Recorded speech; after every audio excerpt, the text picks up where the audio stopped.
This is my daughter, Topa. I want to know everything about your revolution. Our revolution. Havina, do you have any idea about what happened to Topa? There is more than one life at stake here, Captain. Thousands of lives hang in the balance.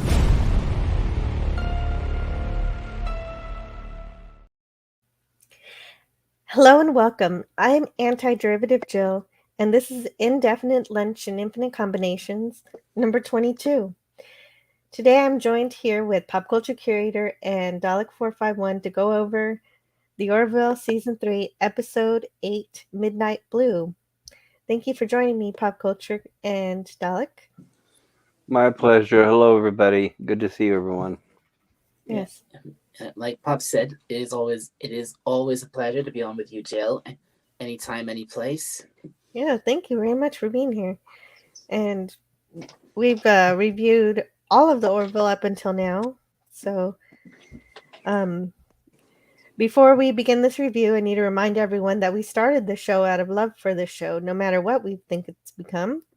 And I really wanted my channel to feature positive pop culture that the world has to offer. And season 1 and 2 of the Orville are that perfection that I wanted to support throughout season 3. And I still have my Orville and the original shuttlecraft on my mantle, but there are some episodes this season I don't believe were presented equally on both sides, like Star Trek does. But if you do believe it does, then I can understand why you love this season, because I wish that's how I saw it. And this season has unparalleled special effects and great alien designs and imaginative settings constructed out of love of creating something special. So from that, I can also see why this show is loved. So also, we have writing that makes coherent sense from one scene to the other, which is strangely a dying art. And any criticism we have of this show is based on the clarity of messaging the show has and what it seems to be saying. And I'm going to do my best to be positive in these reviews, but sometimes I'm going to have to ask some questions. Just know that it comes out of a place of love for the show. And we need to be honest. So, speaking of which, I would like to remind you guys to make sure you're subscribed to Pop Culture Curator and Dalek 451. The link will be in the description below after I finish the stream here. So can you tell me a little bit about your channels and what you have going this week before we get started? Pop Culture? Last week I missed my Ray Bradbury theater. I was ill. I apologize for anybody out there if you were anticipating it. I was a little under the weather. In fact, after I finished Jill's stream, I passed out for the next 4 or 5 hours. I had to sleep. So I'm really sorry. I will try to make up for that today. If anybody is interested, I'll have my Ray Bradbury theater stream today. And Ray, that show is actually a very good show. It's an anthology series of different stories that Ray Bradbury has written that have been turned into screenplays, and that's pretty fun. I think it's a good show, so come check it out if you like good stories. Thank you, Jill. You're welcome. And Dalek, do you got anything going this week, or are you just hanging out?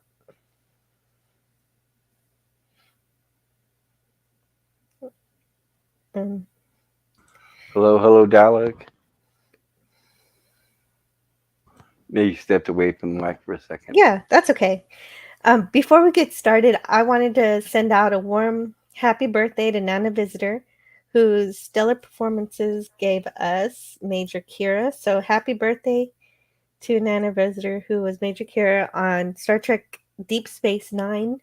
And if you want to see more... Oh, yes. Hey, Dalek. Hey, welcome back. Sorry, sorry about that. My mic wasn't working. Oh, okay. If you want to see more of Major Care, go to subscribe to Clobbering Times, because he and Commander Raquel have started a review show for Deep Space Nine. They have reviewed all of the original series the animated series, and Next Generation. And now we're on to Deep Space Nine. And we've only just begun that journey, so be sure to join us on Saturday at 9 p.m. Central. And Dalek, now that you're back, I was wondering if you wanted to tell us a little bit about your channel, if you have anything going on this week, or if you're just hanging out. Well, I've not really done anything with my channel for a while. I've been busy with other things to actually do anything with it. Yeah, I understand. A lot of times real life gets annoying, doesn't it? Yeah, I do have a live stream I want to do, that tribute stream to the Yu-Gi-Oh creator, but I'm not sure when I'm gonna do it. All right. Well, we'll be looking forward to that, and be there for you to support you there. And today we're going to review season 3, episode 8, Midnight Blue. We'll have a spoiler review. So before we begin, we will show a countdown so that those who still need to see the show can pause and rewatch the replay. And other great channels producing content for the Orville are Orville Nation with PJ, Talking the Orville with JP, The Nerdpoil Lifeform, Resolute Germ, Clobberin Times, Pacific 414, Mark D with the C, and Potato Revan. So, without spoiling it, today we have an episode premise that's built on poor decisions, leading to disastrous diplomatic ramifications without consequences for those directly responsible. However, once you get past that, I actually enjoyed what follows. Even if none of it probably had to happen, it's a very well constructed and entertaining episode.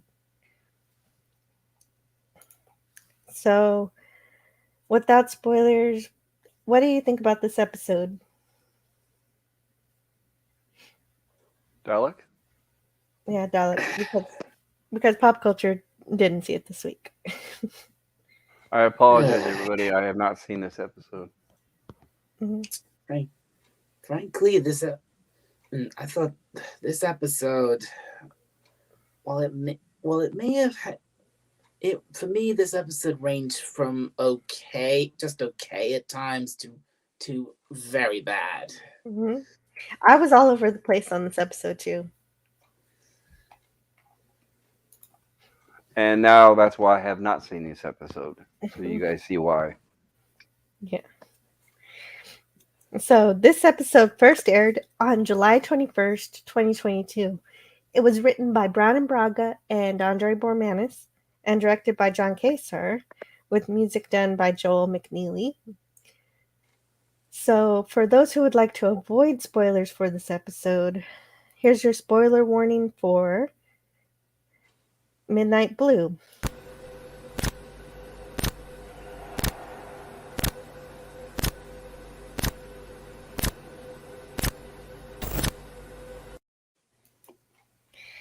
So, the story begins with Bortis joining Kelly for a drink, and we get a nice memory of Opsada, a Mocklin drink, which implants a parasite that gives you pleasure. Bortis is seeking advice on how to parent Topa, who is beginning to have crushes. And of course, don't forget that Topa is really around the age of a toddler, but somehow Mocklin's mature so quickly that she appears to be 12 to 13. Bortis is finding single fatherhood difficult without his partner Clyden, who he says is better at the personal stuff. Maybe you shouldn't have stabbed him in the back, huh? Turn against him. Maybe. This episode almost completely lost me right here. Kelly agrees to speak with Topa for him, and she does, and gives her advice to be honest with her crush.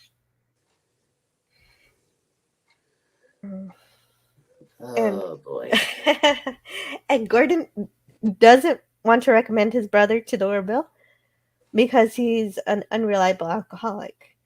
And really, it wouldn't matter if he were the opposite of that, because either way, that would be nepotism. And It what's would the be. difference? It works for Kelly, so what's the difference? It works for Kelly. What works for Kelly? Unreliable alcoholic. Oh, actually, well, I would say she's more of a functional alcoholic. Oh, okay. Yeah, I guess so. I guess you're right. But I guess the unreliable, reliable part is the subjective, and so it would be wrong even if Ed thought that it would be that Gordon's suggestion would be a good idea. And so, right in the middle of engineering, Topa comes to Gordon to hit on him, and it is kind of weird and creepy. And she really loves his female traits. And so I don't even know what the hell that means. It's a way of insulting him and telling him that he's a ginger. It's a very classic trope of a teenager falling in love with someone who is way too old for them. And it's kind of uninspired, but Gordon finally gets it, and he lets her down gently, calling her like a sister. And Lieutenant Dan finally gets the line to say that Gordon is attractive, but Yaphet says he looks better going than coming.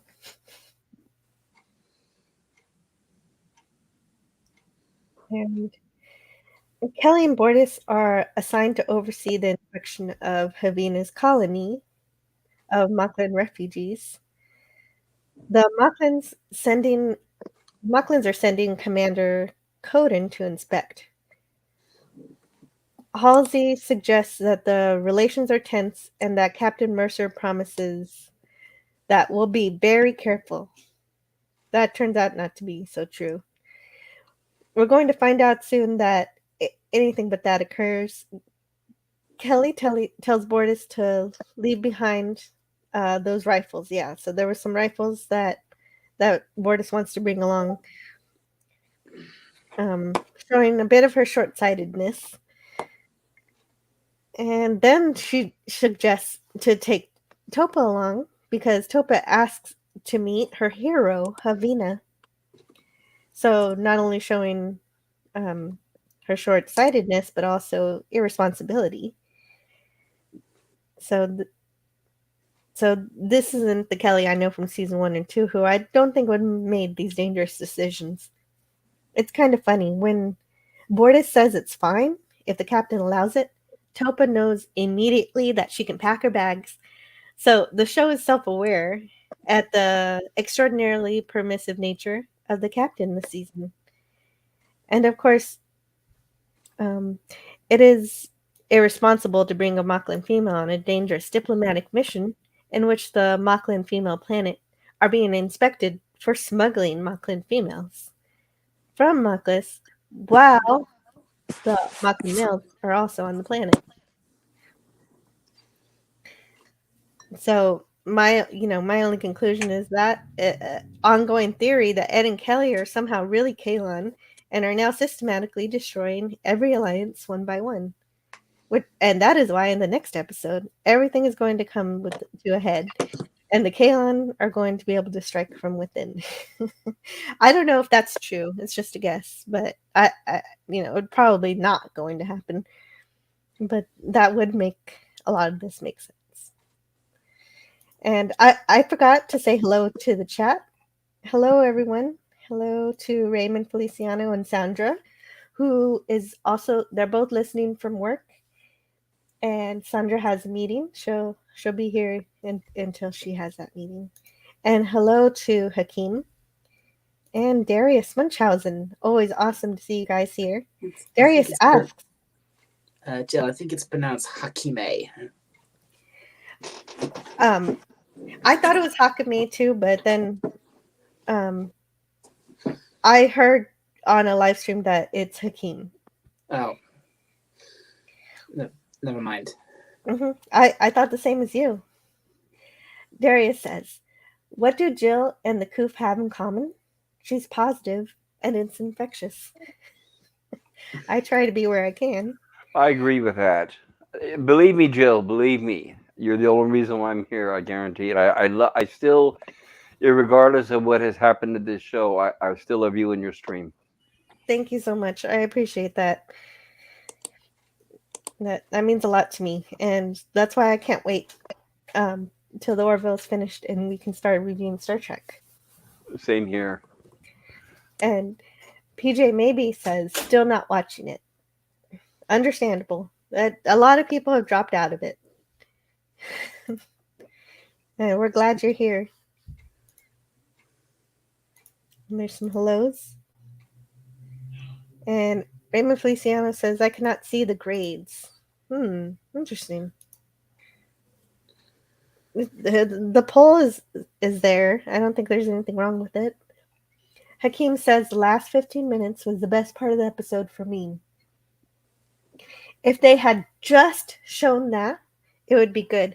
You know what? I really agree. I feel for some reason these episodes are taking just the best part and putting it right at the end, so that no matter what you think of all of the previous stuff that happened in the episode, you're left with a good feeling. And that doesn't work. Yeah, that doesn't work. They must really think everybody's really stupid. Probably. Okay, Hakeem says that part was just so stupid. They just could have called the lady instead of going down. Exactly. Yeah, they could have had a video conference, and she could talk to her all the time. I know that communications is difficult with the female Moclan planet because of the nebula, but they could have arranged something to bring her to the ship, like bring Havina to the ship rather than the other way around. Yeah. And there's a lot of more hellos here. PJ Maybe says, is Trek TOS? If so, can't wait. Yes. When the Orville is finished, I decided that Pop Culture Curator deserves a treat and for putting up with all of this. And so we're going to review Star Trek, the original series. Starting with the man trap, right? Yeah, starting with the man trap. Okay. Unless you want to start with the cage. It's up to you. What do you think? I say we do in broadcast order. Let's do it with man trap. Okay, so we'll be ending with the cage then. Interesting. Okay, cool. And well, you mean okay? So you mean watch the menagerie within the content of the show, and then watch the cage after? You mean the unedited pilot? Is that what you mean? Yes, that would be the very last thing we watch. We can watch that first if you want. It doesn't matter to me. Yeah, right. Yeah, okay. Let's do it first then. Okay. Maybe we'll combine the two for our first review. Yes, so that'll be really fun. And hello in the chat to Snortopoopus Cuber. And I know a lot of people have reviewed TOS, but we'll just add to that fun. Gorilla's Random Thought says, okay, finally I can comment on a few things. First, I got my first job on my sister's word, so I didn't have a problem with that. And I laughed so hard at how clueless Gordon was. Oh, I'm glad you liked that part.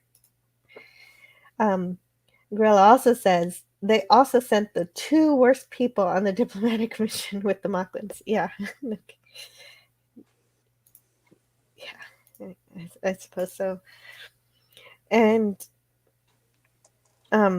even though it was short-sighted and kind of dumb to bring Topa along, I do appreciate that from here on out in the episode after that poor decision, Bortus is presented as a good father, more or less.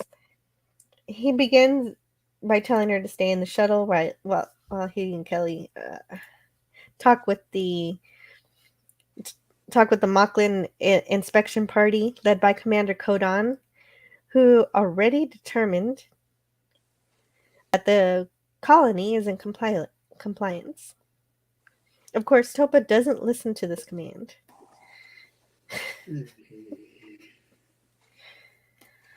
And sparking outrage at her appearance, since no new females are allowed to enter the colony. So, of course, Kelly has to explain that she's just here as a crew member and not as as a refugee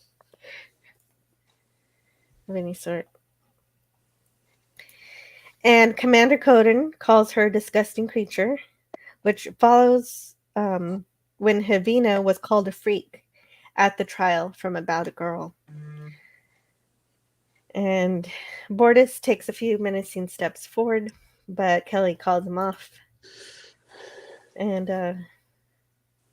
Bortus definitely remains my favorite part of this episode. And we've always known that the Mocklins turn female into male, which is awful. But we've never seen how they really treat female Mocklins in general. So this episode decided to make them as derisive and disgusting about it as they possibly could. And it even gets worse than name calling. They don't even see her as their own species, but as an animal, as they call her, a disgusting creature. So it really drives home that the Mocklins have really been, evil villains all along. And I'm not saying this behavior toward Mocklin females is surprising. It is their culture to see females as inferior, as established in seasons 1 and 2, and to mutilate them to match their own gender. So there is precedent for it, but this episode will go on to turn it to the extreme from 5 to 11. And so it's a wonder that they even made it into the Union to begin with. They're at least better at this deception than the Orville was with the Genesi. When Havina spoke at Topa's trial, she was not immediately thrown in prison, but it's possible that she achieved that through the refugee network to escape to this planet. Now, that would have been interesting to see, Havina's escape from Maklis, but that's definitely, that story will never be seen. And I have a lot of criticisms of this episode, so I must make something clear early on. This is revealed later, but I wanted to bring it up sooner that Havina is actually smuggling babies to save them from being mutilated. While that is against the treaty, I don't blame her for this alone, or the colony. Of course, they're going to want to continue their cause of saving the females. It would make total sense, and I would have respected them for it if what also happens didn't happen. I just wanted to make it clear early on that I support and understand that cause alone. They are not part of the Union and will do what they believe is right. So, right now, I suspect that the growth of the population is hidden during these inspections, but we don't see that either. Since the male Mocklins said they passed their inspection.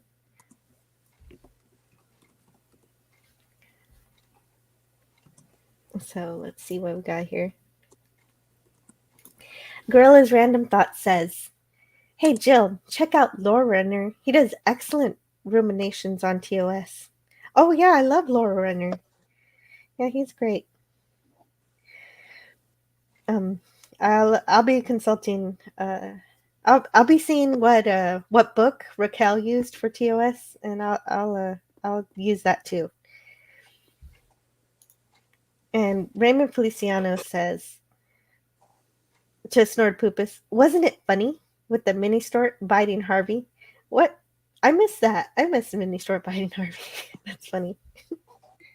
What biting Harvey?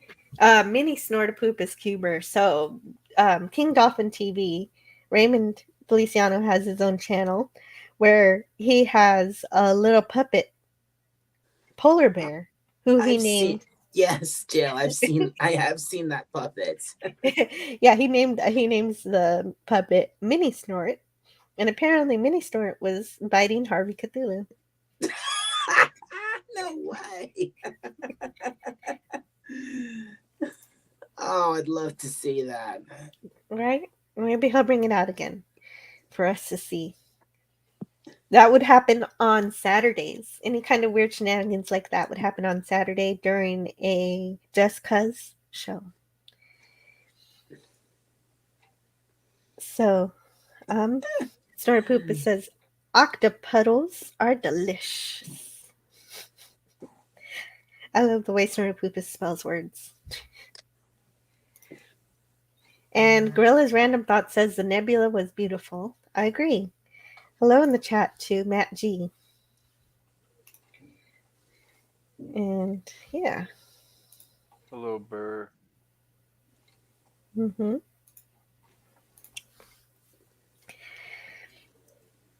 So we just see a few images of the village here. It seems to be doing very well. It's a little weird that they don't use replicators or anything, but because look, she's here churning butter. Yeah, this is a very primitive colony. Yeah, right. Well, they've kept it that way for I guess some reason. And Osaya, this is Osaya. She greets them, and she meets Topa, who then meets Habina, who is listening to Dolly Parton's 9 to 5 song. And she and it seems that she listens to Dolly Parton all day while she does her writing.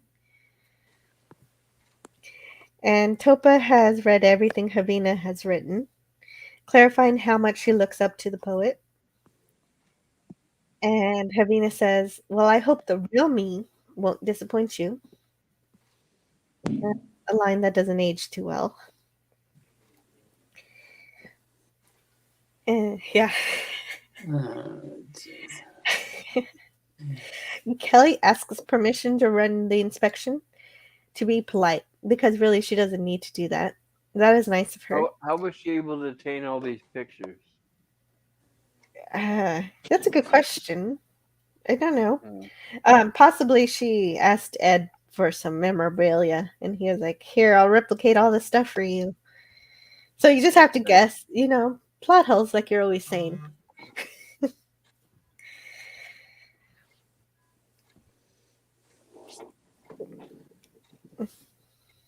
So while Bortis and Kelly complete the inspection, Topa stays back with Havina for the afternoon to talk with her. She is beginning to condition her for what she will ask later. Havina basically has a shrine to Dolly Parton, who has become the voice of the Mocklin Revolution. And Raymond Feliciano says the book is Star Trek 365.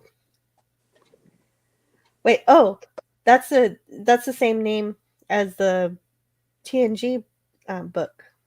Okay.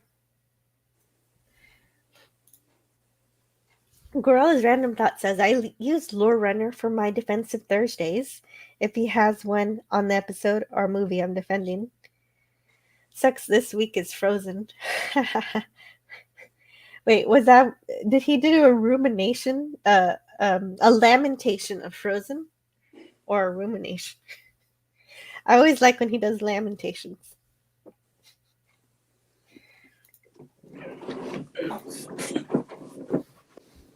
So Gorilla also says, how much did this episode cost to make? Because at least 3 Dolly songs got Dolly on the show and Bruce Boxleiter.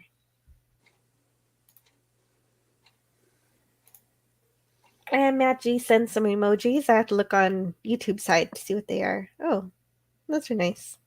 Oh, share this stream. Thank you. Gorilla also says, we had a huge argument on another stream about the circles at the bottom. The person was adamant those were discs representing Dolly's breasts, and the rest of us that they were spray-painted golden records. Interesting debate. So, What? I didn't even think of that. I thought they were little like gongs. Yeah, that makes more sense to me, like little gongs. Yeah, they look like gongs. Yeah, but then I don't understand what a gong, how that would relate to Dolly Parton, but I don't know. I don't know either. There are 2 of them. It's an interesting theory. Okay. Wow. God damn it. When the inspection is over, the crew probably should go back to the shuttle and head for the Orville. Oh, wait a minute. Yeah. Yeah. But Oh. but the landing party has taken Havina up on her offer to see the Loom Nights that come out during a double full moon. So they're dancing, having, some music playing, dinner, and these are the Loom Nights. Just like little fireflies of different colors, rainbow fireflies. And at the table here, okay, so there's something that isn't very clear through the review that you see only when you watch the episode, that they're trying to push some kind of thing going on between Kelly and Bortus, where at the beginning of the episode, of course, Bortus is asking Kelly for help with his daughter, and here somebody says, they say, "Are you mates?" And they of course deny it. They say, "We're colleagues." And I wasn't even going to mention that, but since it's an important plot point, I guess. I didn't even see it when I first watched, actually, but on repeat viewing, they keep planting this love triangle between Bortus and Kelly, even though it has never been seen before. It is only coming out, I guess, because of how close Kelly has become in raising Topa, but I just don't see that as a chemistry, so I think the show doesn't either, and is just teasing the audience with a red herring. Yeah, and I wouldn't consider her a positive influence. I would keep my child away from her, but that's my opinion. Mm-hmm. And I understand that. And Topa goes off with permission to watch the Luminites, and Havina takes this chance to talk to her alone. And here's the moment where the whole episode became one big disaster. Agreed completely. I mean, Doomcock is right. The disaster began just allowing her to go on the mission to begin with, but this is really where it takes a huge turn. I agree. He kept complaining about Topa, but he didn't say anything about the crap Havina, about what Havina did, and the fact she got away with it. Yeah, right, exactly. She gets away with what she does here. So even though Havina has been alone with Topa all day, this is the point in which Havina's true nature and child abuse motivations strike. She names off all the colors of the Luminites, which is actually important to the story. They are red, yellow, green, pink, orange, and white. And every now and then, you will see a blue one. Havina gives her a lovely gift of a necklace of lava stones, which have been polished by water. So far, up to this point, I was enjoying everything, especially the idea of the gift. As she puts it, it's a clash of fire and water, given time, can produce great beauty. And I have to reiterate that previous to this moment, I loved Havina a lot. I really did. I love her in About a Girl and Sanctuary. And this is probably the last time I admired the Havina character, as this season really likes a character assassinate Mocklins in particular. Kelly seems to be watching Topa and seems. Oh wait, I'm going ahead. And seems satisfied in her safety, seeing her with Havina. And it's too bad that Havina actually turns out to be a danger to Topa. The opposite opinion is that Havina in this episode is given nuance by her mistake. Well, while that could be true, she never learns any lessons for it, as she is not punished for it. But we'll get to that later. Havina says that Topa is rare, like a blue luminite, and can help the revolution. And so maybe that's why the title of this episode means that's why the title of the episode is Midnight Blue. Maybe her spy name was going to be Midnight Blue. Here are her words of evil that those who exploit children might say.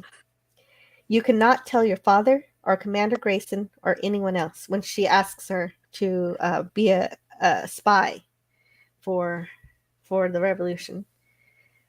And Havina knows Topa would never say no to her. And these are the words of an adult predator to a child victim.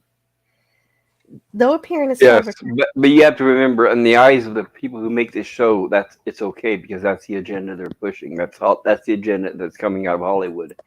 That's why they think it's okay. All the rest of us, we know it's not, but it's normalized by Hollywood. they think Sorry, go this is ahead. they think what Havina is doing is okay. Of course they do. Haven't you seen how they fought against Florida's anti-grooming law? Oh, I don't follow politics for a Yeah, deliberate reason. It's made me there pretty was a sick. law. There was an anti-grooming law written in Florida, and they were fighting actually against it. Would you believe it? You would think for it, but no, they were fighting against it. Hmm. Yeah.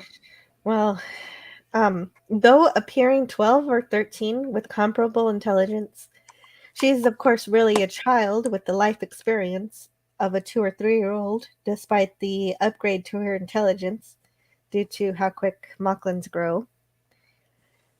None of the ships that Havina uses to smuggle females have an advanced communication array, nor can she figure out how to obtain one herself.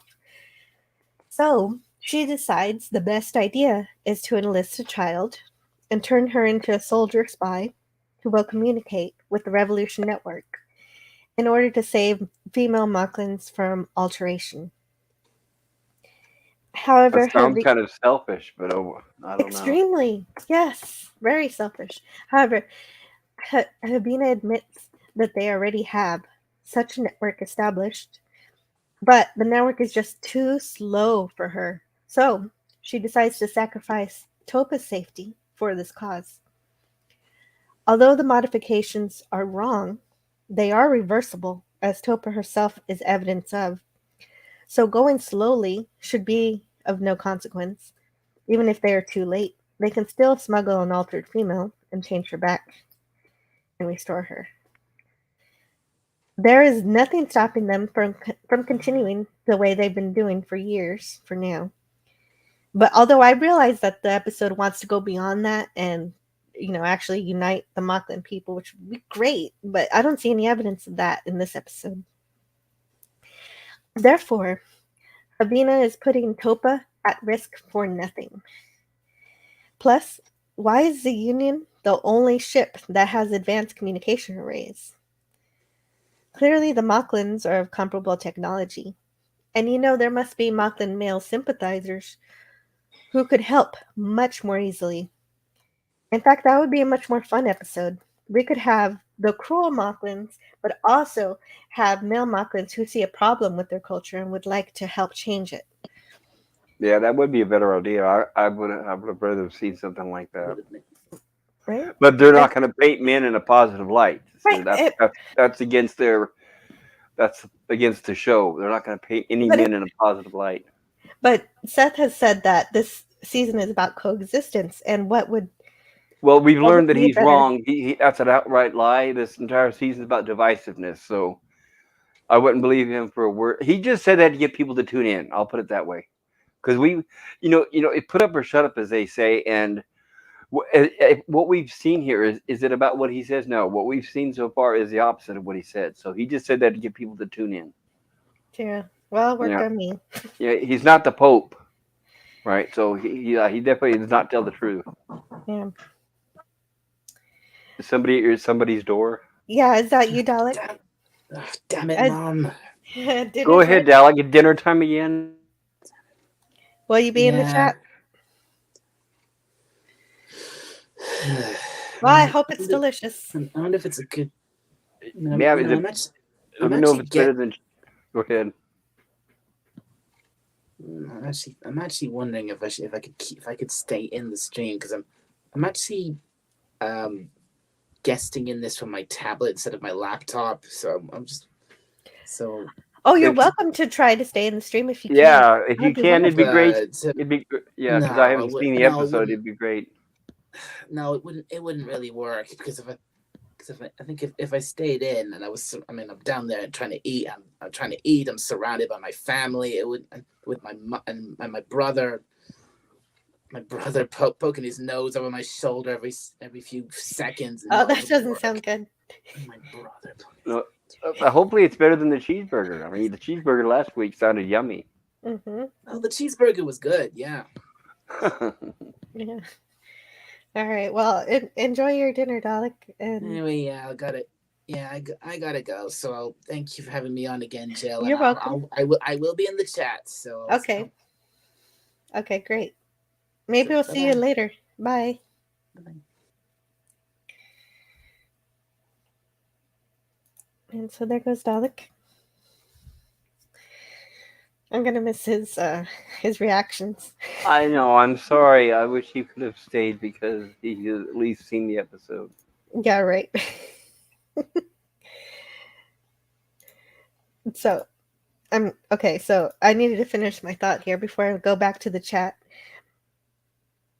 So that was my idea for a much more inclusive, more hopeful episode that would, make the Mocklins a bit more even paced instead of just turning them into straight villains on par with the Krill now. So thereby, no children needed to be abused psychologically or physically, as happens in this episode. This storytelling was just a means to put Topa through hardship deliberately.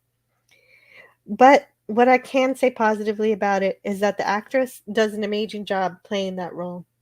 But she shouldn't have had to do any of this. I'm glad she got the work, but it... I miss the old Topa. Yeah. Not only that, but Topa has no training in these techniques of being a spy or a soldier. The likelihood that she would mess up or leak the quantum frequencies outside of the refugee network are extremely high. Habina is too intelligent to not know this. The risks are astronomical. Anyway, we never see this happening anyhow, but the quantum frequencies and the person to contact is given to Topa by Havina, but we are not privy to that information. She tells her, but we don't get to hear it. Then that rare blue luminite appears, and as nobody is keeping an eye on Topa, because Havina, as soon as she's done talking to her, she leaves her. Topa wanders off and gets kidnapped by Mocklin males because they have to be presented as much worse than Havina so that we will forget what she's done. And so now I can look at the chat. Let's see what's going on. So Sandra, let's see. Now Hakeem says now I can see his boobs in reference to that shrine to Dolly Parton. Well, it's too bad it wasn't a couple of coconuts. It'd have been a little more clear, I guess. Right? It's because Dolly has triple D's, says Grilla's random thoughts. And Sandra says, I have a feeling that she will face the consequences in a future episode. Oh, please. Oh, no. I hope you're right, Sandra. The president does say that they will deal with her later on this episode. But they do not this episode. I really didn't like how she manipulated Topa to be a part of her war. Me too. And Gorilla says, groomer alert. Yeah. Yeah, it isn't of a sexual nature, but it is of a dangerous nature, a dangerous war-like nature. Putting her in the line of fire. PJ Maybe says, there has also been scholars trying to convince people that what's the YouTube equivalent with the way of saying that? Well, that could be pedometer. So Yeah. it could be anything, right? Okay. Convince people that pedometers are normal and people should not be shunned because they have that desire. That is What? true. That's what they're pushing now, Jill. Yes, they're saying Who's that it's pushing that? normal. The liberals, far The left only liberals, the only thing Hollywood. I've heard is that it's a severe mental illness. No, they're normalizing it, saying that it's okay. They're just like everybody else. PJ maybe is not wrong. It's like saying being a murderer is okay. Oh, well. No, it is sad, but it is true. They are normalizing it. In Outrage. fact, let me. The governor of California, Gavin Newsom, he's striking down a lot of grooming laws, making Mhm. it more legal. So yeah, they're already on their way, and so it's definitely a thing. That's scary. Yeah, he's cutting down the penalties if people get caught. Mm. Yeah, Wow. they're making it look like those. It's not. They're making those people look like victims, like it's not their fault. Well, I could tell you if you do something like that in Texas, you're given a label and everybody knows that you Well, are that. And so people will, you'll know when they're in your neighborhood. well, the Texas of what once was, not the Texas of what will be, because now you've got all these people. That's the reason why all these people from California flooded over to there, is to change the dynamics and the politics. So give them time. No, I can give them any time. Always fight, Jill. Always fight. I mean, good luck, but that was the reason. That was one of the reasons why they targeted the conservative states. Oh They're dear. not stupid. They've got a lot of wealth. They've got a lot of power, and they're smart. Hmm. Unfortunately. Okay.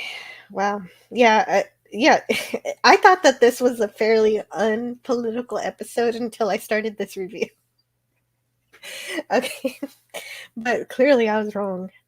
Hakeem says, to me, she's become what she hated and was willing to risk anyone for her cause, like a pawn. Yeah, absolutely, Hakeem. And Matt G, PJ maybe. Snortapoopus says, maybe I have trouble behaving myself when I see those scholarly comments. I have trouble behaving myself when I see those scholarly comments.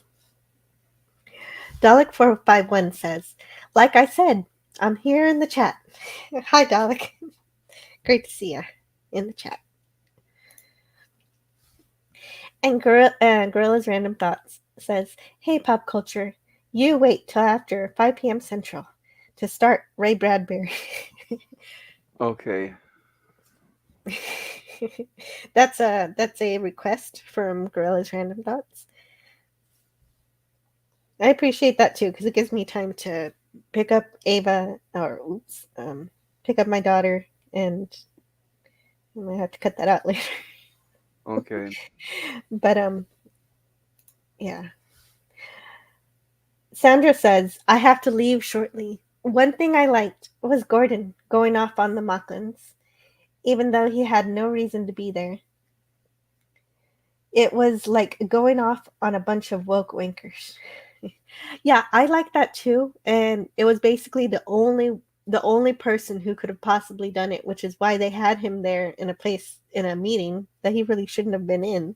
It made no sense for him to be there, except that he was the only one who could have had that kind of childish outburst. I agree. I take it Ed didn't speak up, huh? Right. Ed didn't speak up. It Of took course Gordon. not. It took Gordon Jeez. to do it. Mm-hmm. Yeah, what a role model that captain is, huh? Yeah, right. Ed was like even shaking his head at Gordon as if he didn't want him to do it.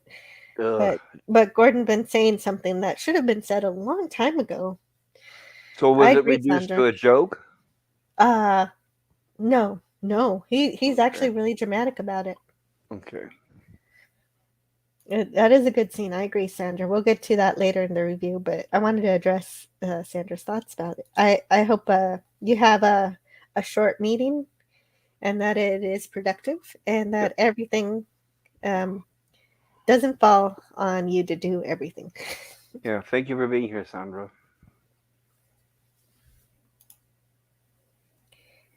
Gorilla's Random Thought says, this scene shows how negligent Bortus is. Yeah, because in some cases, Bortus is a wonderful father, and in other cases, he wasn't watching Topa. I guess, even Kelly was the one to see her with Havina and thought that Topa was fine because of that. And even Havina just abandons her. And so nobody is left watching Topa. On an alien planet, is that right? Yes, on an alien planet. A strange alien planet with hostile allies. That makes a lot of sense. Mm-hmm. Lots of sense, yep. Fritos, says Snorpoopus. Yep.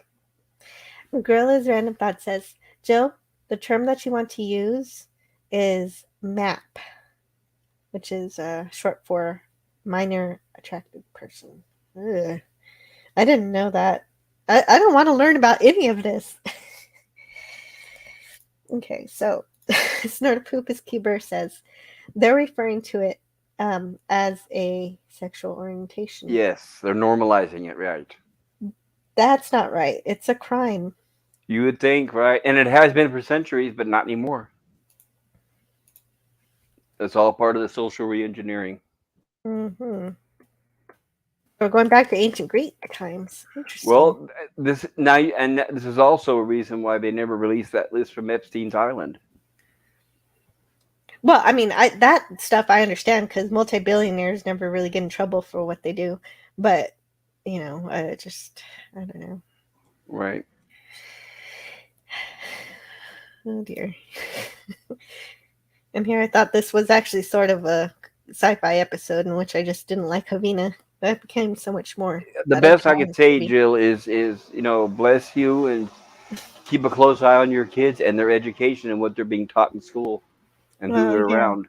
Yeah, my children do go to private school, so hopefully they're okay. I don't know if that helps. It depends on the politics of the teachers, not the religion necessarily. Mm-hmm. Yeah. Well, I will keep an eye on what he's learning and what Ava's learning. So it's just. Gotcha. Mm-hmm. So, completely satisfied with herself for recruiting Topa, Havina is still telling stories when Bortus finally realizes that Topa is missing and the entire colony is searching everywhere. Bortus does a great tone of desperation calling her name, while Kelly finds the necklace, which confirms for Bortus that she was taken by the male Mocklins. Here is the first time Havina is questioned on the issue, and she lies through her teeth, even knowing Topa is in danger. So, back on the shuttle, the launch thrusters won't power up, and communications have been severed. Kelly is going to take off using the main engine, and we get to see exactly why the launch thrusters are so important. And I actually do like this scene in particular. The thrusters control maneuverability, especially when landing and taking off. So how the ship behaves makes some sense.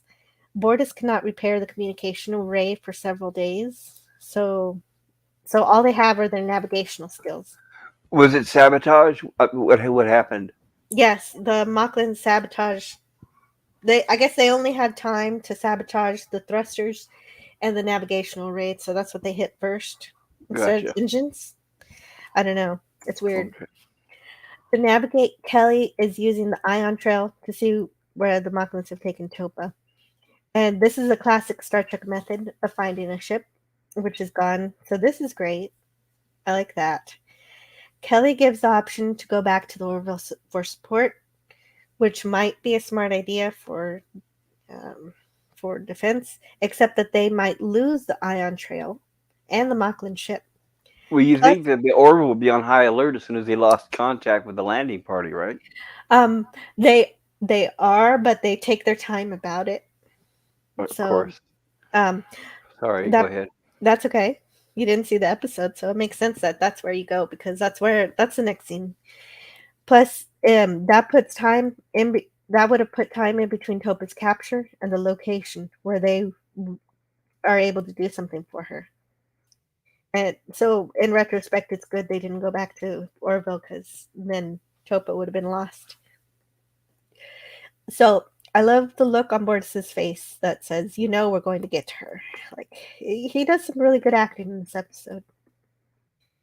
So any criticisms have nothing to do with the actors. The acting is phenomenal. Production is great. And here is a question. Why did the Mocklins only take out thrusters and communications? They could have done much worse.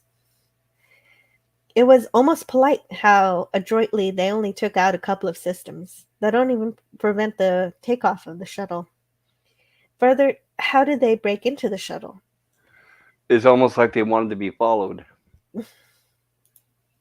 Yeah, maybe. But they don't seem to be aware when they are followed. That would have been smart. You're better than the writers on the show. Surely it should have some kind of defense, but we don't have an answer to either. Maybe they only had enough time to take out those two systems and then figured they should leave before they were found. I don't know. Maybe they underestimated Bortus and Kelly. Who knows? It would have been smarter had they did that, in hopes they would be followed. That would have been interesting. That would have been an interesting twist.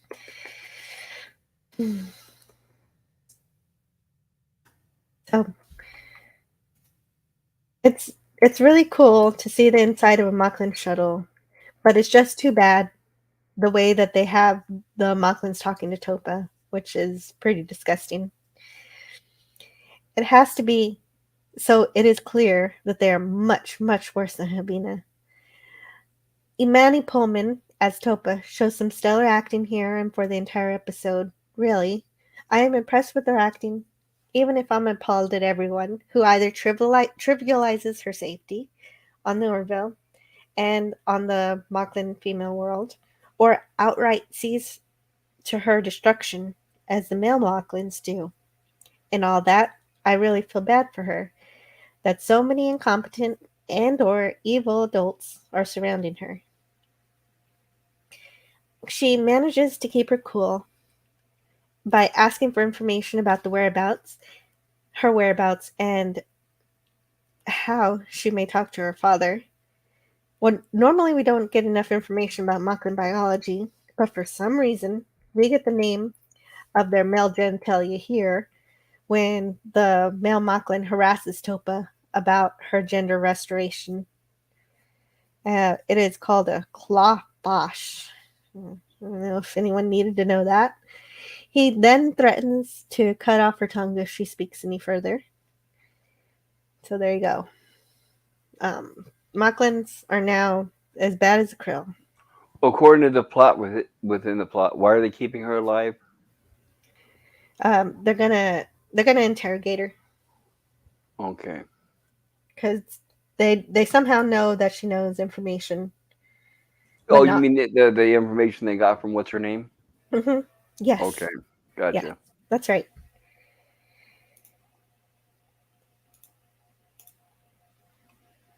So Gorilla says the term that you want to use. Oh wait, I don't want to say that again. Okay. All right, Chingo. So Gorilla says we are backtracking to the 1600s. Yeah, and before. PJ Maybe says we are at the same point as the fall of Rome. PJ Maybe has to go. I'm online tonight. Later. Great stream. Thank you, PJ Maybe. I'm glad you enjoyed the stream. Take care. And we'll look out for you. Let's see. You got a channel? I didn't even know that. Let's see.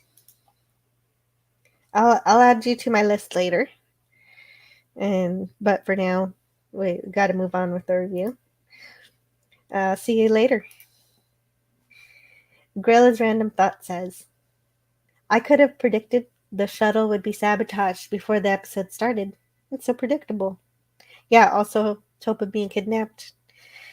As it was happening, I was going to say, don't go for the kidnapping trope. Please don't go for the kidnapping trope. And they went for it.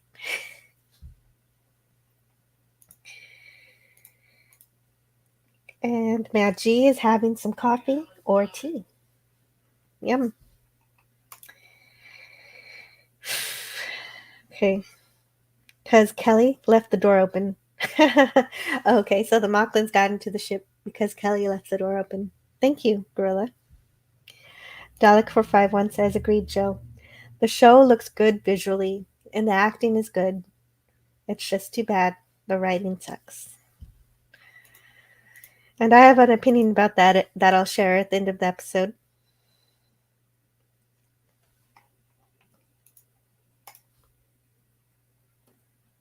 So aboard the Orville, they realize the shuttle hasn't arrived, so they head to the colony, even though the agreement would be in danger.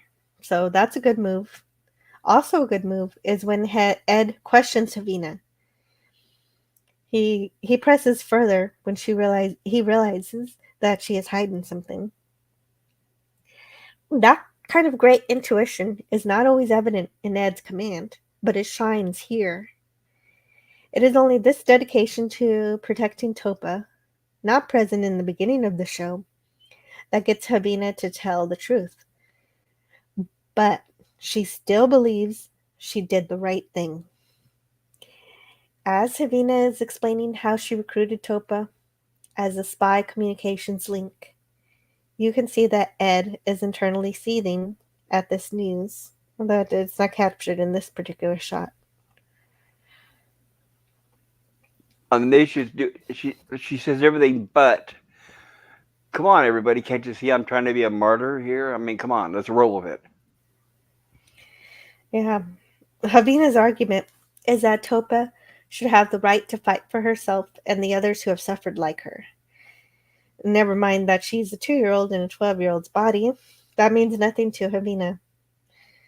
She is so delusional for her cause.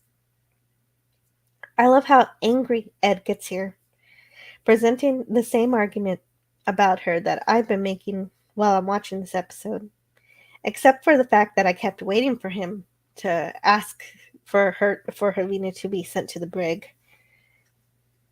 I don't think he's ever going to have anybody sent to the brig. Has he? I don't even remember. No. I mean, that's a common occurrence in Star Trek. It just doesn't happen here. Well, there's no discipline on this show. In fact, Havina faces no punishment for what she's done the entire episode. Jeez, how ridiculous. But at least the sentiment of it is here. Seth gives himself the best line of the episode. It's just too bad it isn't followed up with action that parallels this idea. He says, but don't advertise tactical opportunism as pious morality, because that's where you lose me. And Ed then consults Admiral Halsey to relay this information to see how they can find Topa. Tala believes that she can run some DNA scans on the necklace to determine who kidnapped her, which is a pretty smart idea. She's run DNA comparisons among the colony and Bordis to find that the necklace contains DNA of someone else. She needs samples of the male Mocklin landing party team, but Halsey says the evidence is too circumstantial and they have no probable cause to inspect the Mocklins. That doesn't make too much sense to me, because just their attitude towards female Mocklins in general gives probable cause to me. But never mind. If there was a huge population on the planet, there would be a case for that argument. But that team is literally the only other suspects left. And they can't have a DNA sample. The Mocklin government doesn't keep samples of their soldiers' DNA. I guess not. Didn't the Orville have the krill pee in cups under false pretenses just delay them? How different would this be from that? Surely this isn't even as bad as that because a child is missing. So I suppose it's different for citizens of the Union who require more evidence in order to invade their privacy. I guess that makes some sense. Plus, this puts all the pressure on Havina to give up her information to save Topa. But she refuses to admit it because she needs to continue saving females from Moklis, and she believes that giving up this information, the information about what she did with Topa, will reveal that she's been violating the treaty and that her colony will then be in danger.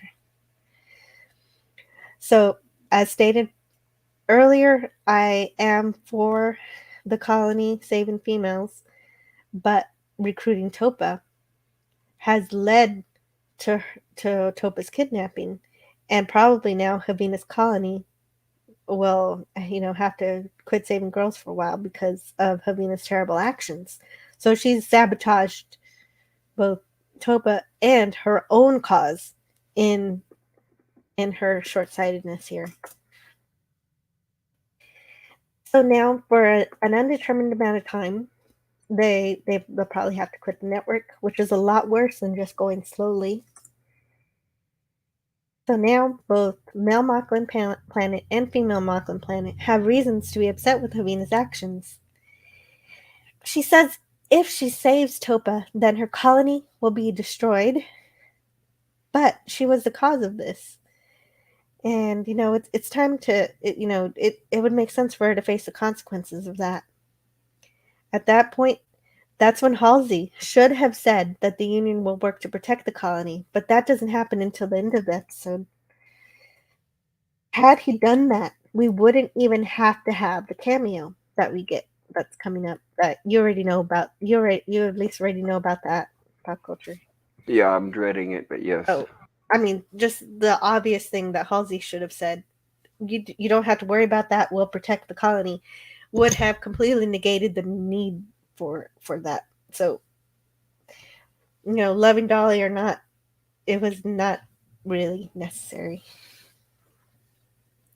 Meanwhile, Bortus and Kelly have discovered the planet where Topa was taken in the Zanari system. Luckily, there was only one planet. Just one planet that they could have been on. And Tala escorts Havina to the simulator to meet a hologram of Dolly Parton, whom she immediately bows to, given one of my only laughs this episode, that she says, "I'm not all that," and I'm not even sure I'm all there. But she says it in a funnier way than I do, because she's charming, naturally. Not knowing very much about Dolly, I actually sort of enjoyed this scene. But someone who knows more about her says that she wasn't portrayed to be as intelligent as she really is. And if they're... And I have not seen this scene, but I can tell you in real life she's extremely intelligent. So if they made her look dumb, I am not surprised. That's one of the reasons why I did not watch this episode. Yeah, if they really did dumb her down in the writing, then that is a shame. And it is only through Dolly's story that Havina decided to change her mind, reminding me of the time Bortus's mind was changed just from watching Rudolph the Red-Nosed Reindeer. So even if she wasn't portrayed accurately, I still did like the scene. She actually does give a real wholesome message. She tells a story about having had her toes severed off, and her mom sews them back up. And her toes? Yeah, when she was a kid, she stepped on a jar or something, and she would have lost her toes if her mom didn't use kerosene and sew her toes up because they were far in the mountains and wouldn't have made it in time. Oh yeah, they lived in a shack with no heating or anything. They used to have to urinate on each other in bed to keep each other warm. Wow. Yeah, the dirt poor. Mm-hmm. That's why I admire her so much. Mm-hmm. Right. She's came Hopefully through they didn't do with her. I wish she would not have had that plastic surgery done. They didn't do any too many extreme close-ups, did they? Hopefully not. Yeah, they did. Oh no. Okay. Explain that within the context of the show, right? Yeah, her message is if you do the right thing in the here and now, the future has a way of taking care of itself. And on the face of it, it's a little bit of a naive message, but it's still a very nice thought. And she plays a really nice song. And Havina finally does the right thing in the moment. So even though Havina is still not sorry for what she's done, she does the right thing. So again, Ed Mercer has succeeded in constructing the outcome he desired. Is this supposed to be Dolly Parton's house? It's supposed to be um, maybe not exactly her house, but a kind of place that she would have stayed. And she, because she always goes back to the mountains, even whenever she can. It would be the kind of place she would rent out or buy or whatever.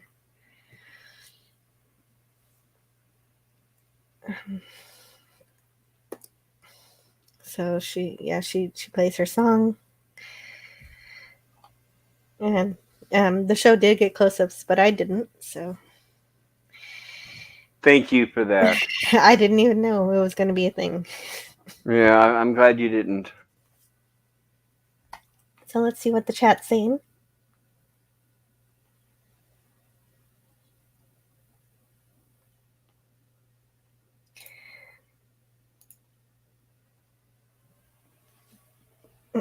Gorilla's random thought says, oh wait, Dalek says, yeah, Pop, they're going to torture her. Yep, the Monklins. Gorilla's random thought says, well, I got to leave the chat soon, but we'll be listening. But I loved how Bordis beat the shit out of the torturer. Yeah, me too. I think pop culture, that would probably be the only part of the episode he would have liked. But hate how they torture Topa. And I love them booting the Monklins out of the Union. Yeah. Did I miss something? Are we at the end? Yeah, it's at the end. Yeah, no, you didn't miss anything. Gorilla's popping at the end because he's got to leave. He's got to leave, so he's sharing his favorite moment. Dalek451 says, this is the only moment in the scene of the episode that I had any respect for Ed. Yeah, when he goes after Havina. Yeah, right. They actually write him as a competent captain in this whole middle of this episode. I'm surprised. I know, me too. I mean, except for the part where he doesn't, That must have seemed out of place, didn't it? Yeah, it did. It was. Yeah, because he's not usually like that. It was a good thing to see.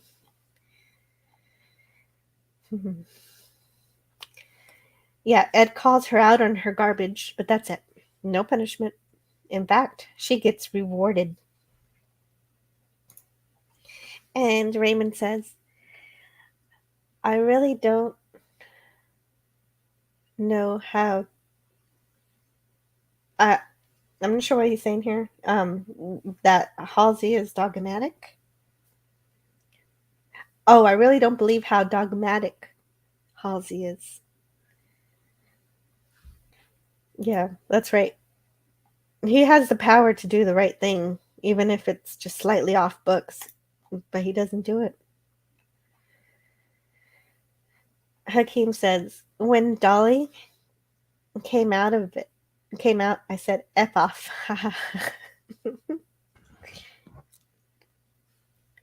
Gorilla's random thought says, you can tell Dolly is a natural blonde, the way she acts. See, the problem there is that the actual word is, among anybody who actually knows who Dolly is that she's extraordinarily intelligent, and that they played her as dumb during this episode, which is a real shame. I don't like Yeah, that. yeah. Well, I don't know why she even. She just definitely does not need the money. I don't know why she took the role. I guess she liked the script. I don't know. Something. Who knows? Something happened. Dalek451 says, oh, or they showed her Sanctuary, which is actually a really lovely episode and really funny. And they had her laughing and loving it, and just like I did. And then she was like, sure, I'll be in your sequel. To this, maybe they didn't even show her the whole script. It's also possible because that was really sweet. I mean, season 2 was really good. Dalek451 says the scene with Dolly wasn't really good or bad. It was just really unnecessary. Agreed. It was unnecessary. Good to see her, but unnecessary. And What song Dalek451. did she sing? What song did she sing? Is it Oh, one? yeah. Well, I guess the question would be: is it one of her classics, or is this something for this new for the show? I don't know. Does anybody in the chat know what Orville, Midnight Blue? Let's see. I don't know what song she Sorry, sings. never. It's not a big deal. Go ahead. Right. I didn't write it down. If anybody in the chat knows, please let me know so I can let Pop Culture Curator know. Yeah, they didn't finish writing the synopsis for this episode. So, I don't know. The song that Dolly performs with Havina in the environmental simulator is Try from her 2014 album Blue Smoke. So yeah, you're right. It was a newer song, Gotcha. not a classic. It was still a pretty good song though. Dolly still has a great voice. And Gorilla's Random Thought says, "Hey Jill, you're learning so much today." I'm learning too much, you guys. I was having a good time with this episode. Except for, the part where the crew is made to be dumb in order for the plot to happen. Sorry about that. No, it's okay. It's not your fault that the world is the way it is. Gorilla's Random Thought says, Pop Culture, they CGI'd her face and actually did a good job. Oh, they did? Okay. They actually filmed this in her cabin in Tennessee. That's not true. It was on a set. Yes, They it was built absolutely on the set. They built half the set there and then half the set in LA, and they used stand-ins to film the opposite character. Yes, that's right. Yeah, okay, you saw that on Twitter too, huh? Yeah. Yeah. They filmed it to look like her cabins in Tennessee. It's like her place. So let's see, where are we? We switch back to the Mucklin. Oh, I guess I just kind of liked the nebula too. Look at that. It's fun. And we switch back to the Mucklin shuttle, carrying Topa to the planet in the Zanari system. The supposedly uninhabited planet has an enormous military complex built on it. She is told to do as she's told to save her life, but they don't realize the immense love that she has for Habinia, that she's initially able to keep the information secret to herself. And so I gotta switch sides here. Okay.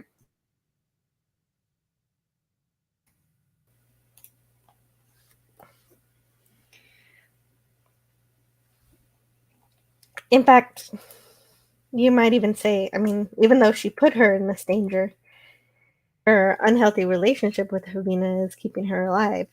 But it's also the reason she's in the mess in the first place. These are very difficult scenes to see.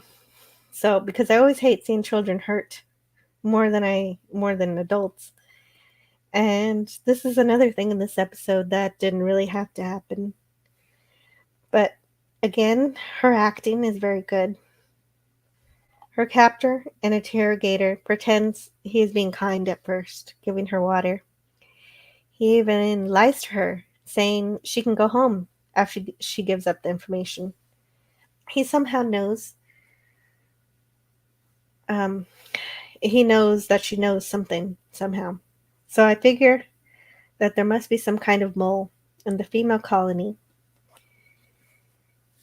And of course, we're told there's a supporter who is on Muklis. And Topa resists, and he hits her.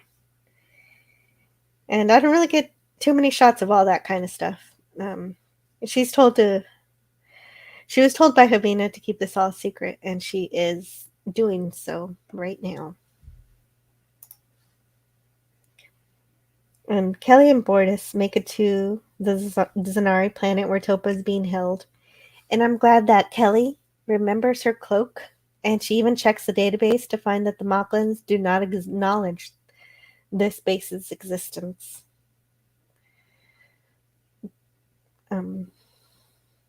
They park the shuttle to avoid detection, requiring them to take a bit of a hike. Kelly is glad that Bortus disobeyed her orders and brought along the plasma rifles. And they have a really neat shot here of the Orville panning around to the Earth station. Looks nice. Gordon asks to help, citing that Topa is like a little sister to him. Which is fine, I suppose. They just wanted to give some sort of meaning to the scene that we saw earlier.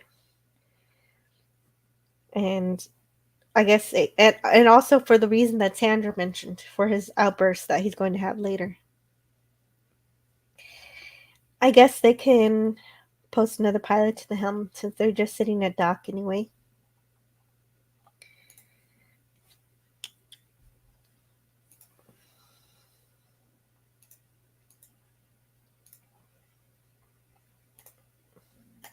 And Dalek says, "Hey Jill, I got a piece of cheesecake here. Yum."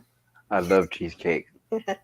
One of these days, I'm going to clip a clip of 7 of 9 eating cheesecake as she's possessed by the doctor from that show. I don't know. It was some good acting there, where 7 of 9 acts, and she does some really good acting as the doctor from that episode. Anyway, I'm talking about Voyager, so you have no idea what I'm talking about. That's okay. Hakeem says it was weird that they had a change of clothes made for night missions in the ship. Wait, I didn't even notice that.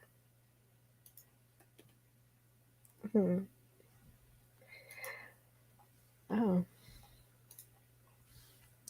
Also, the whole excuse for Gordon to go along was so weak. Yeah, right. It was just that weird, creepy scene at the beginning.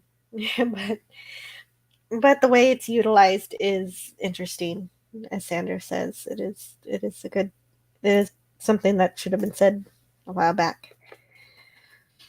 So Havina is finally doing the right thing to save Topa, whom she put in danger, but she still doesn't admit her fault. Oh, hey, Pop Culture Curator, can you talk for me for a minute? I think there's something important outside that's been outside for a while, and I need to go get it. I just realized. Go for it. Well, everybody, I wish I could fill you in as well as Jill is doing, but I have not seen this episode, so all I can do is speculate. And my apologies for what the series has turned out. I really loved the first 2 seasons. Unfortunately, with their divisive politics what they've done this season, it's not what it used to be. So that's why I couldn't bring myself to watch this episode. It's gotten to where it's gotten to the point where I dread watching the episodes because they're like a punishment, and then it got to the point where I feel that it's a punishment I just don't need. So that's why I've stopped watching the show. Previously, before our reviews, I would watch the episode, and then I would go to other Orville streams and watch all their reviews. Then I would kind of culminate all the ideas in, and then when we had our review on Tuesdays, I would bring all these ideas in that I heard on the other streams. But over this past week, I spent the entire time unsubbing to all my Orville streams and blocking all Orville people that are related to Orville on Twitter. So I don't have anything to bring in anymore. But I'm going to enjoy this with Jill and give her a positive outlook and support her until it's done, because I'm looking forward to our reviews of the Star Trek TOS. I just don't want to disappoint, and I apologize, everybody. But Please stay I, tuned for when we do the Star Trek. I completely understand, and thank you for sticking by me, even if the show's lost you. And Thank you. you're welcome. And yeah, I can't wait for TOS too. I always wanted to review that. I was always sad that I missed out on reviewing it with Raquel and Clobby, so now I get to do one of my own. I'm sure we'll bring, even though everybody's reviewed it, I'm sure we'll bring some new things to the table. Yeah, sure. I believe so. And Dalek says, I don't blame you, Pop. After the last episode 7, I almost just gave up on the show. It's a wonder I watched this episode at all. Okay, so I'll start over on this scene here. Havina's finally doing the right thing to save Topa, but she doesn't admit fault, but says that she will accept judgment. But don't worry, Havina, you don't get me. As a result of her belated honesty, the president only now can investigate the Mocklins' DNA to determine who kidnapped her. However, since the Mocklins are guilty, they of course provide every bit of blockade and resistance. They turn it around to Havina's crimes of breaking the agreement and smuggling babies. The president says he will deal with her, but whatever that dealing with her ends up being doesn't happen in this episode. Who knows? Maybe it'll happen this week. Only the Mocklins call for her arrest in this episode.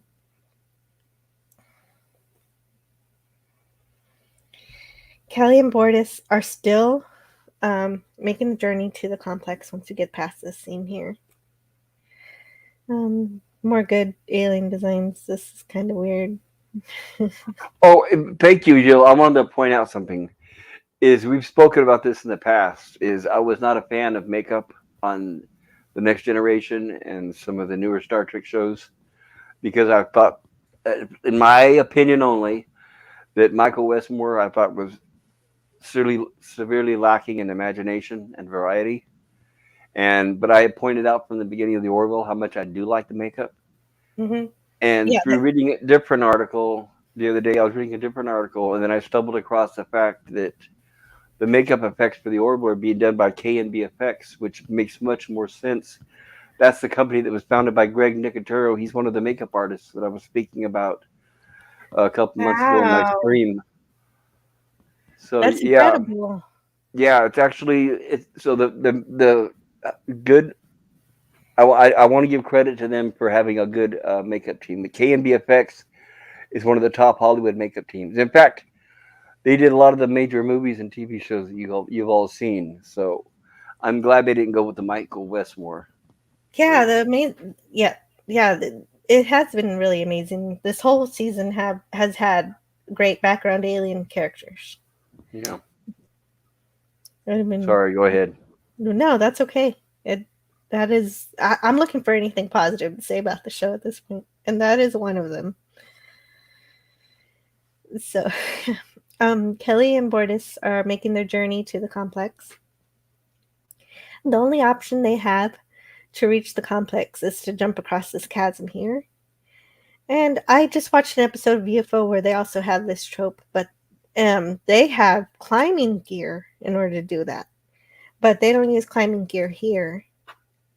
But I guess that's my fault for watching a better TV show made in 1970. Bortis jumps the gap, but Kelly does not and is injured. They have a healing device, so it only takes a few moments to make her feel better. And this is another part of the episode where they have this moment where they stare at each other for too long of a time. But yeah, no, it doesn't make sense unless you watch it. But thankfully, nothing happens. Ugh. And I think that any hints about anything beyond friendship or family is all a red herring. and we will have nothing to worry about in that regard. Kelly is blaming herself for what has happened to Topa, and she's absolutely right. But Bortus doesn't see how they're both responsible. Bortus tells Kelly that he values her being in Topa's life, saying that she's now family. That's when they seem like they're starting to stare a bit too long at each other, and Kelly leans in just a little centimeter, Huh? and that's when the healing device beeps that her shoulder is okay, and so they remember that they're supposed to be going to save Topa. Like it interrupts them? Yeah, it interrupts. What? Yeah, sorry. So I don't think it'll come to anything. I don't think they have time for that kind of nonsense. That's not the point though. Why do they even do that? What is their point? I don't know. But I don't think it'll come of anything. That would just be too predictable. Yeah. It makes no sense. Bortus would have any reason to be attracted to a female human. Exactly. In fact, he actually broke up with his first boyfriend because remember that episode, his boyfriend was attracted to females. Yeah, it just makes no sense. It's like the writer's like, what are they thinking? Mm-hmm. I don't know. I have no idea. But I'm not sure really that I care. I'm glad that it doesn't go any further than that, but I'm not glad that they continue to beat Topa. But she will not reveal the information. Unsatisfied with just beating her, he happens to have a krill pain stick. The setting can go anywhere from uncomfortable to permanent brain damage. You think with all their technology, they'd have some sort of truth serum. Good point. Yeah, right. I think in Star Trek they had that. Something like that. The Romulans did. But that's too much science fiction pop culture, Curator. Yeah. Well, plus they don't get their point. They won't get their point across as much as on how bad they want to make these people look. Exactly. The Mocklins have been turned up from 5 to 11 in terms of their villainy. At first, they were just a misguided culture who just kept going because of tradition. But now they're just straight villains. Forget any kind of, median in between those two extremes. Rest in peace, Clyden and the original Topa. Mm-hmm. Yeah. I mean, there's something that is actually addressed at the end, but Kelly and Bortus make it to the facility and take out a lone guard out front. And for a moment, we sort of have a sci-fi adventure again, and just a small bit of one. And it actually reminds me of that time they took out all those people on the astrology planet, that planet where the people worshipped astrology, and they were stuck in a prison camp for being born at the wrong time. Right. And so they're doing that. You can and this is the only picture of the pain stick torture. Oh wait, I didn't even get it. I must have deleted it. Oh yeah, this is it. This is the only pain stick torture I'm showing because no one needs to see that. But again, the young lady's acting is good during these scenes. Nothing against her, but I don't want to share that on my stream. But suffice it to say that this is enough for her to reveal the information. And finally, this seems to satisfy him, as her answer does anyway. But well, if that's the case, there's no longer any reason to keep her alive, right? Exactly. But we don't know who the traitor was, who was helping the female planet. Was it Clyden? Was it someone else? I don't know. That would, if it were Clyden, it would give Topa a a bigger motivation than just Havina to not give up the name. Because even though Clyden was cruel to her, she still loves her dad, like many kids do, who are very forgiving of bad behavior. He was cruel to her? Well, he called her a monster. He called her names, and Okay. he said, Oh, you mean that in that one episode, the last one with him in it, right?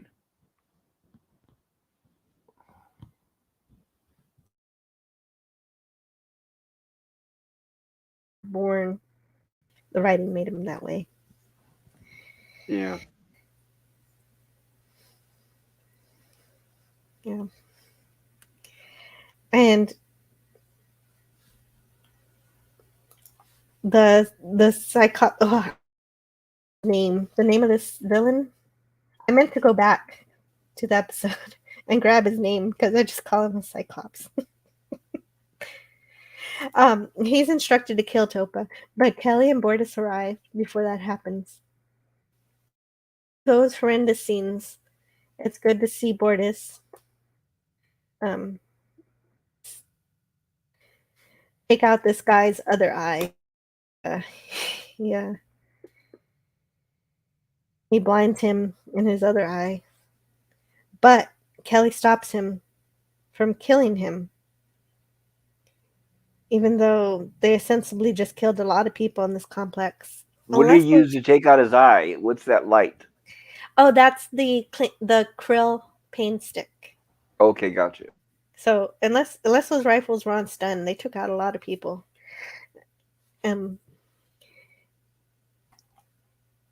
It takes a much shorter time to get to the shuttle, so the seemingly long passage of time earlier was actually much shorter than it seemed.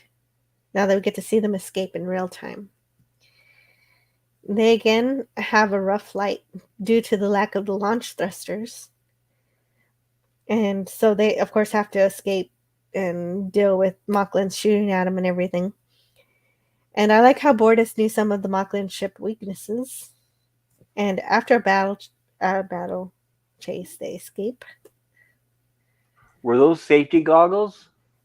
I don't know. It seems like Yeah, it's those like are safety goggles.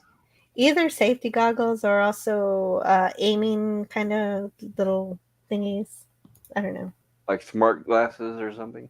Yeah, I think it's Heads-up kind of like some display? kind of smart glasses. Okay. And so Hakeem says, I'm looking forward to the TOS reviews. Oh, that's great. I'm glad that people are looking forward to that because I am too. It would be so great to go back to the good old days there. Give me that old-timey Star Trek. Anyway. Dalek 451 says, I actually agreed with the Mocklins. What part? Wait.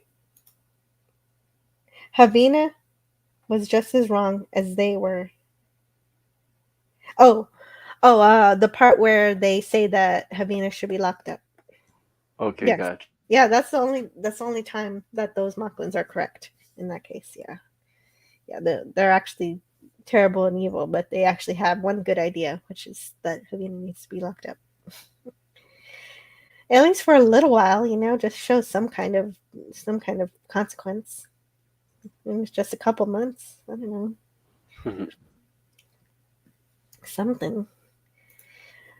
Raymond Feliciano says, I think that Topa's torture is over the top. Yeah, they I guess it's PG-13, but I don't know how. Hakeem says, they are trying to make another Dax and Worf. Really? I didn't see that. They don't remind me of Dax and Worf at all. Hakeem says, it's going to be a love triangle. Yeah. Raymond Feliciano says, they really take a lot of time on this. Yeah, they do. And Hakeem says, and for the secret base, it only had like 4 guards to stop them. Yeah, exactly. Right. I mean, you're going to make this enormous facility, but just have like 10 people manning it. Budget cuts, I guess. Right, because they're having to deal with the Kalon War, where the Kalon haven't been attacking all season. Dalek451 says, too much sci-fi in a sci-fi show. Wow, imagine that. Roll my eyes. And Dalek also says, total respect for Bortus here. Shut up, Kelly. Just let him beat the crap out of him. Oh, and hello in the chat here to King Dolphin TV. Hello. Hey, Raymond. How are you doing? Hello there, Raymond. I'm doing good, enjoying this review. It's given me a lot to think about after what I initially thought of the episode. Oh, yeah, me too. Interesting. Me too. I learned a few things I didn't expect to learn myself. Yeah. That's why I like doing these reviews. I thought Dolly was a nice touch. I did too, initially. I'm not a big fan of hers because I'm not a big fan of country western, but I did think it was a nice touch.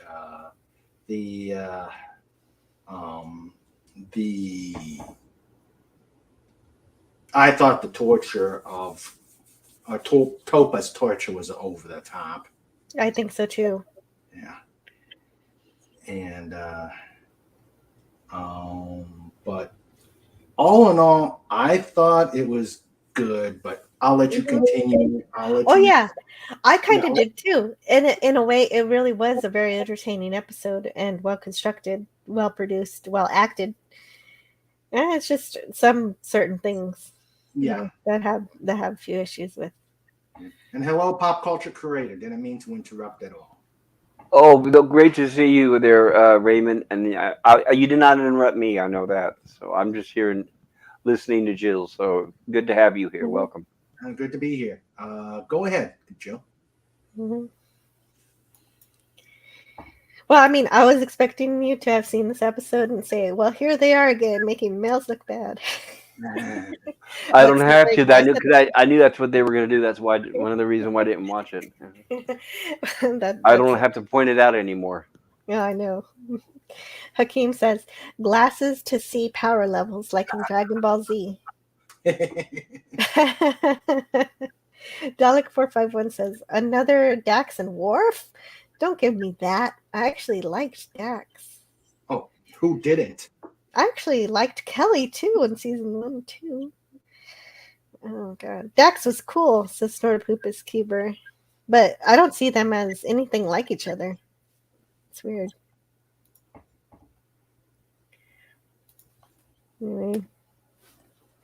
Anyway, they escape. And we're nearing the end of the episode. And the Mocklins on Earth will not cooperate with the investigation. So it's really a good thing that Kelly and Bortus rescued Topa, or she'd be dead by the time they hashed this out through all this bureaucracy.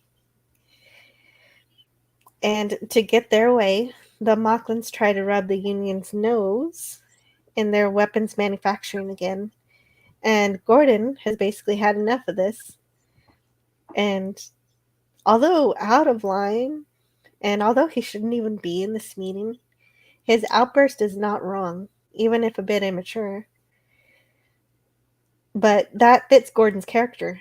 So this is actually a good thing. I didn't copy down all of his lines, but he says, every time they cross a line, we let it go because we're scared to fight the Kalon without them.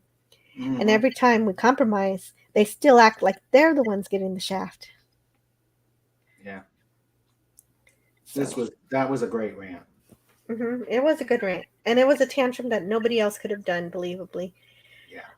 But, they'll probably leave him out of the room if they have a talk like this again. Yeah. I don't disagree with him, but, but Gordon is worried he'll get court-martialed for this, but he doesn't really have to worry about that. I guess he hasn't been watching the show. Because actions don't really have consequences. And, that's one of the lessons of season 3. And the Mocklins are asking for an apology. And carte blanche to do whatever they want to the Mocklin females in the colony, basically. thus annulling their agreement.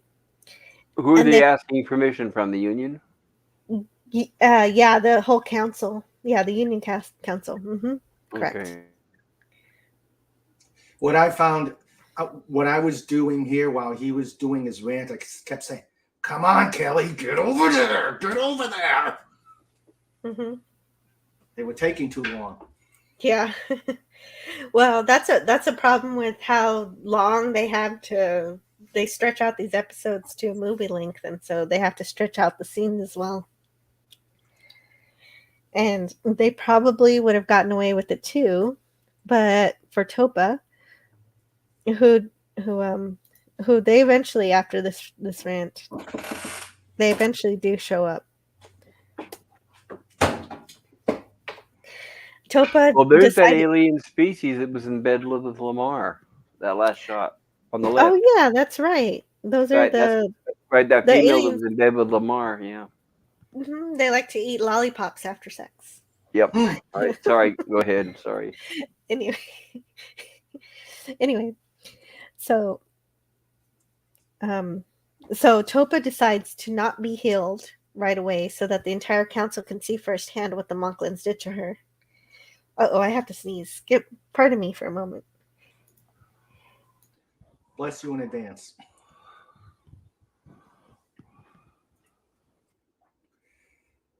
And if there's anybody out there that has Orville channels, I apologize. Nothing personal. It's just not my thing anymore, so I won't be doing any of them anymore.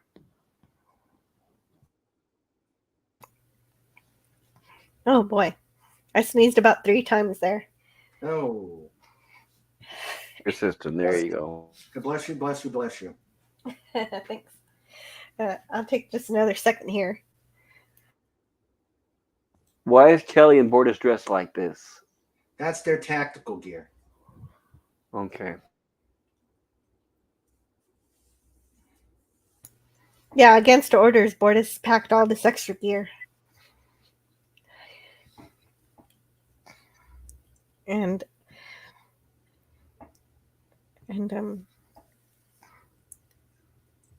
only something as heinous as this could get everybody on the Union Council to turn on Moklis, and they do.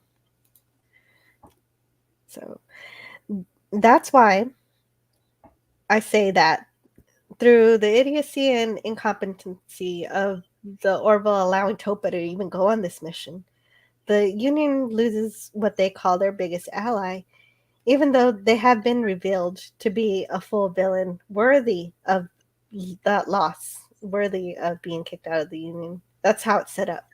That's why they had to turn them into a complete villains so that they could get them out.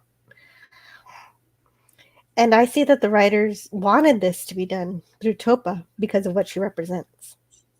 But for me, it comes off a little bit forced. At the same time, of course, the acting makes it all seem brilliant. And especially Peter Macon's performance as Bortus is really good. And only after seeing what's happened to Topa is Havina finally sorry. She finally says, "I'm sorry" to Bortus. And it is good to see that Bortus will not easily forgive Havina. But she does in the episode without having to face any punishment for what she's done to Topa. There are no consequences except that the Union is breaking ties with the Monklins, begging the question now that the Krill, the Monklins, and the Union are all separated. Whom will the Kaelon attack first? Or will they go for a prong attack on all three? Seth says that the season is all about coexistence, and yet everyone has broken up. And the only hope for peace with the Kaelon is one Kaelon on the ship, Isaac, with robotic emotions, and one with electrochemical ones named Timus. But I haven't seen much to utilize those advantages. And there's another question as a result of this. What happens to the Mocklin females that are stuck on Moklis? Well, Havina has hurt any chances of them being saved. Mm-hmm. Yep. Now, and now also we have a child who's going to go through PTSD from everything, which is a lot to handle for someone with only 2 to 3 years of life experience. And Clyden comes back. Why? He's heard what happened to Topa, and now he's upset at all of Maklis. He's changed. He wants to change. He hasn't changed yet. He's saying that. Yeah, I was expecting you to see this. Where has he been? He's been on Maklis this whole time. Okay. He went back home, and he says that he wants to change for her. That he's been wrong, and he sees what's come of the beliefs that he's had, what violence has come from it, and because Topa was put in danger, he wants forgiveness, and this is the love and compassion that we wanted to see in the 5th episode. And I refuse to believe, I don't really know. It just seems a little bit quick for me. Yeah, it's very jarring. It doesn't make sense.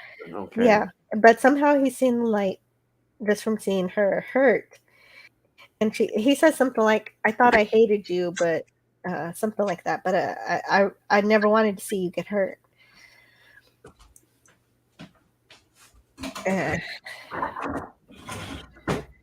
It is a pretty good scene. It's good to see Clyden back, and they try to show him as reforming from his beliefs, and we'll know that he's more than he seems when we find out that he was actually the spy who was helping the Moclan female planet. But we'll have to wait for that reveal, or I could be completely wrong and he wasn't the spy. But I'm thinking that's where they're going with this. Wait for that reveal, or oops, I heard myself. Sorry, it was me. That's okay.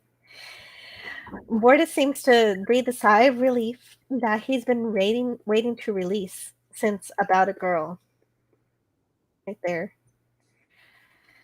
Okay, that's a pretty good sigh. And so, even though this entire episode. Oh wait, I'm sorry, I forgot about this. Yeah, they have a little dinner. They're back to they're a couple again. Yeah, they're a couple again. Bortus is taking him back. Well, I think because of what he said to Topa, something that Bortus has probably been wanting for years, ever since she was born. He's wanted to hear Clyden say that, I think. I just have to guess because we're not told anything. So I don't know. I think maybe he wants to try to be a family again, apparently. And Kelly comes in just to say, I forget what she says. I don't know. And Clyden asks her to dinner, and so they have dinner. Because Kelly is apparently part of the family now. And that happens.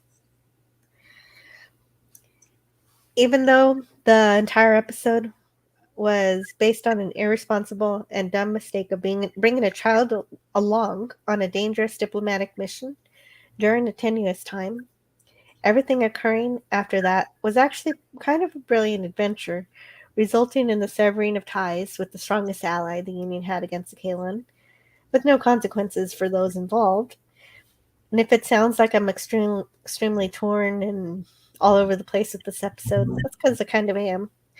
The production, acting, and performances all get an A, but the writing for the actual story structure feels a bit forced to obtain a specific conclusion that is pretty clear that this is a kind of non-organic storytelling. Can I ask you a question? I think, wasn't it last week that I asked, because I was talking about how that I appreciated how original Trek used actual published sci-fi authors. Yes. And you said that Brandon Braga and Andre Bormanis were authors. Is that correct? Did I say that? Are they? Yeah. No, they're not. I looked it up, and they're not. They're just producers. I never said. I don't know where you heard that, but I don't think I said that. I do. there were some actual published authors who wrote episodes for Star Trek after the original series, but that wasn't always the case. Gotcha. Yeah, because I did look up, and all those two are producers that are writing the Mhm. show. So I don't understand why, but okay. Okay, yeah. Andre Barmanis is the science consultant for the show. So I'm guessing that he wrote the parts that I liked with the thrusters, making the shuttle have Okay. to fly really erratically. And I thought that was kind of cool. But I don't know if he does anything else in this episode. And so I don't know. I'm ranging between a C and almost a C plus for this episode for me. Okay. But you know, um, I go right down the middle there. I feel like season 1 and 2 were not going for any specific conclusions that were forced. So the writing was more free to allow the characters to be themselves and the characters to tell the story, never requiring any sort of character assassinations like we saw with Havina. And This basically whole season's been character assassinations for everybody. the entire Moclan race. Well, also the crew of the Orville. Everybody on this show, their characters have been totally just drugged through the mud through this season. Mm-hmm. And it's a real loss for me because I really thought Havina was wonderful and about a girl in Sanctuary. And it would have been very easy to keep her that way, except that the plot required her to manipulate Topa so that she could become a target. Basically, Havina says to herself, let me just ask this toddler in a preteen's body to do this thing and make sure she keeps it a secret. You know, they don't know when they have a good thing. They got to drive it into the ground. And even when they do have one little spark of genius, they ruin it. Yeah, sacrificing Topa was not just evil, but also dumb, considering her short life experience. No matter how intelligent the show has made her, it's just a bit disappointing. Otherwise, I could have given this episode a much higher grade had they. Well, it's interesting how it's I interesting could have because given it an A. it's interesting go ahead. because I didn't watch this episode, Mhm. and I certainly do not watch Disney Star Wars. But it's interesting around how this show and Disney Star Wars both showed the torture of little girls this season. They both went out of their Kidnapping. ways to do that, Mhm. and they're both Disney. Yeah. Mhm. Yeah, because apparently they tortured Leia in Really? that whatever that Star Trek show was.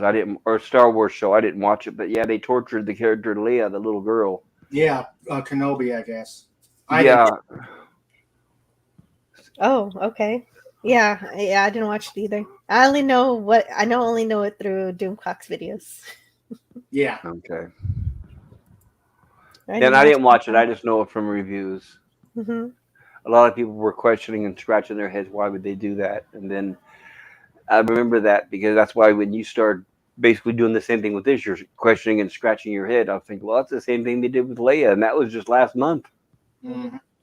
Yeah, they didn't have to do that, and they could have had a much better, more positive, more hopeful message. But I guess I just don't want to go for that anymore. And I don't know. Shame on Disney. Disney. Ugh. It just seems like a means to an Cancel end Disney, people. Hashtag cancel Disney. Yep. that we will see in the next 2 episodes. And so, I mean, the episode was well done, and I'm all over the place when I average it all together. If the show is renewed, I hope they keep the production upgrades, but ditch having forced overarching season story structure, because I think that hurts the fun and the science fiction exploration aspects of the show. They're not planning on doing any more exploration, so that's done. They haven't done that since season 2. That's just my opinion, and I know. Well, you can always hope. Go ahead. No, I was just gonna say you can always hope. Yeah, I can't always hope. I want to. I know a lot of people disagree and think the season is perfect, and I appreciate everybody's opinions too. And I know PJ from Orville Nation would tell me to wait 2 more episodes before making a judgment call over the season in its entirety. But I believe the Orville episode should be standalone. That's like if you're eating a plate of garbage. Literally eating a plate of hot feces, and someone says, "Well, don't tell me it tastes like crap until you're finished eating it all." No, I think the first bite's enough to tell me. So anybody who tells you have to watch the entire season before you judge it is a fool. Yeah. Well, I'm not gonna. I already said who he is, so I'm not gonna call him a fool. He's very passionate about the show, and he really is enjoying it. So I'll appreciate his opinion on this, and also his channel is very good too. I really enjoy his channel, and let's see.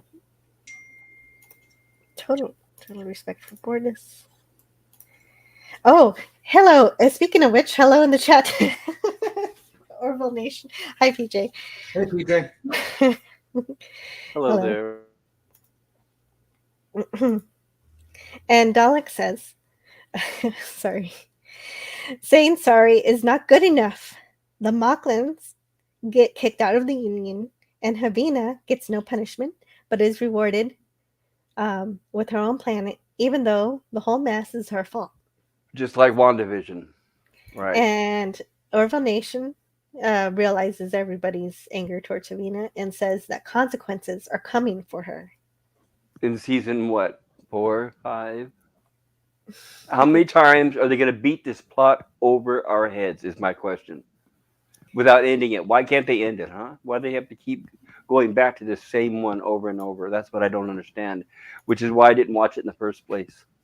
They can't just let things go and just move on to the next subject. No, it's all one story. The whole season is one story. Which is terrible. I mean, that's a soap opera right there. That shows lack of imagination and creativity. Yeah, well, it's trying to do what Deep Space Nine did, which is to have a whole story arc, but have each episode have an. It's not difficult at all, but the problem is they have the same handful of writers doing everything with no imagination. That's their problem. They don't want to hire somebody new. That's true. Season 1 and 2 had a variety of writers, and so right, these people, it's obvious they ran out of ideas, and they're just going to the same people over and over. Especially when you had Brandon Braga digging up all these old ideas from Star Trek repeatedly. It's like, geez, that person needs to be put out to pasture. Yeah, but what happened here is that this is Seth's show, and Seth had a story he wanted to tell, and this is his story. So I guess we just have to see it. And Dalek 451 says, and F. Clyden, him just coming back and reforming out of the blue is so sudden and forced. What was the point of bringing him back? And I'm sorry, King Dolphin says, I agree, especially since she probably caused the genocide of the females. And King Dolphin TV says hello to BJ. Yeah, I agree. Hakeem gives the episode a C, and we'll look at the reviews in a little bit. And Snortcuber says, Blunderstorm getting nasty. Time to be offline. Have fun, everyone. Oh, be safe. Later, Snort. Yeah, later, Snortpoopus. Yeah, I gotta keep that computer safe and yourself. Orville Nation says good vibes to that's emoji. I guess it's goodbye. Good vibes. Goodbye. Oh, did Darius leave? Did I miss Darius leaving? Probably did. I don't know. I don't know if he's here or not. Anyway, Dalek says, why was this season called New Horizons? What New Horizons? They didn't go anywhere new at all. That was a directive from Disney. If you guys hear scratching, that's my kitty cat. She's okay. meowing now. She's upset. Oh, okay. Darius is still here. And he's done something nice for me. He's posted Orville Nation's channel. Please subscribe to PJ at youtube.com/Orville Nation. And Darius says, I've been listening since the show started. Well, that's great. I'm glad you've been around. And so Normally this is the point where I'd ask Pop Culture's final thoughts. Maybe not on the episode, but what did you think of the review? Excellent review as usual. And Thanks. even though I did not see the episode, I did learn a few things along the way. So I do appreciate it, Jill. Mhm.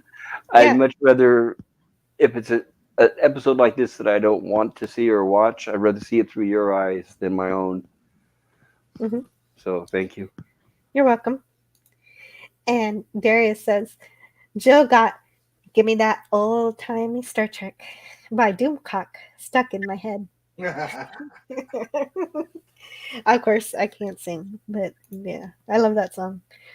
So, Raymond, what are your final thoughts on this episode? What do you give? What score would you give it? I'd give it a high C. It has a lot of flaws. I don't like their messaging about it's okay to torture children or put them in a situation where they're in danger. We see too much of that in this world, such as what happens in Africa, what happens in the Middle East, et cetera, et cetera.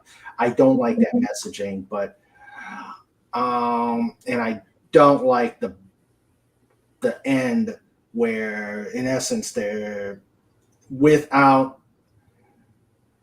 I don't know how they're going to with them out of the union. I think the plight of the females is going to be very problematic, if not a genocide. But I did like some of the episode. I did like Clyden and Kel. I mean, not Clyden. Well, Clyden coming back, I liked. I liked the Bortus Kelly rescue. I did think it took him. Yeah, I think like the rescue too. they tried to do a dramatic introduction at the end with them suddenly appearing, but again, I'm over there going, throughout the Mocklins rant prior, I'm going, come on, Kelly, come on, Bortus, trying to rush them. Yeah. Their sudden appearance seemed a little bit too forced. It seemed too cliche. Yeah. Yeah, you knew what was going to happen. You knew it was going to happen, but they worked the dramatic. They worked the drama a little too much. I think with that, I'd give it a C. Mm-hmm. Yeah, that's fair. Just with some changes in the writing, it could have easily been an A episode because of how well it was performed and acted and how good it looked. That it would have been really easy to win me over, but just those issues are exactly the same issues I have with the episode. I thought Dolly was a nice touch, and it's nice to see Ed have some stone. Mm-hmm. And hello in the chat to Pacific 414. Yeah, I agree. That was weird to see that Ed actually seemed like a really, sometimes he's a good captain, sometimes he's not. He's really inconsistent in that way. Yeah. And Dalek says, in fact, they went out of their way to go back to the way things were before throughout the season. And Darius says, I'm sitting here at my work computer singing it. All right, you do sing. I miss your live streams or you. Hello, Pacific. Hey, Pacific. Hello, PJ. A genocide. Oh, I think what Raymond's saying is that on Mockless they're going to go ahead and just alter all of the females that are left, and that none of them are going to be saved by Venus Planet because what she's done to sabotage that network.